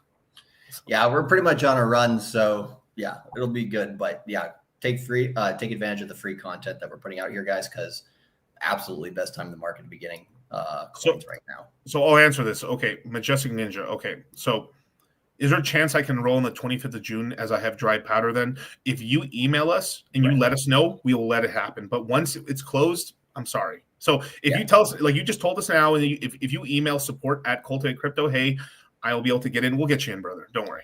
Yeah, so just make it obvious in the subject in the first line there so that we make sure that we, flag that and keep a spot open for you. Exactly. So with that, man, catch you guys on the flip side. Fuck ISIS! Fuck terrorists! Fuck turbans! Fuck everybody! I hate all you motherfuckers! We're fucking Americans! That means nobody fucking stops us! We want our dick sucked, we get our dick sucked! That's what an American does! Ask the fucking pilgrims! Fuck 9/11! Fuck 9/11! It'll never happen again! We're America! You don't ever have to be afraid again! Fuck Obama! Fuck them all! We're Americans, you son of a bitch! Grab your guns! Go shoot somebody! Look, Clarence, mate, it doesn't matter how many times we get beat down. What matters is that we get the fuck up, and we keep fucking trying. You're right, Donny. Now, who the fuck are you, mate? I'm Clarence Claymore. Who the fuck are you, mate? I'm Clarence Claymore. Say it with your fucking chest. I'm Clarence Claymore. Show me what you got, mate. Take that. Fucking touch me, cunt. Fuck, mate. We got a lot of work to do.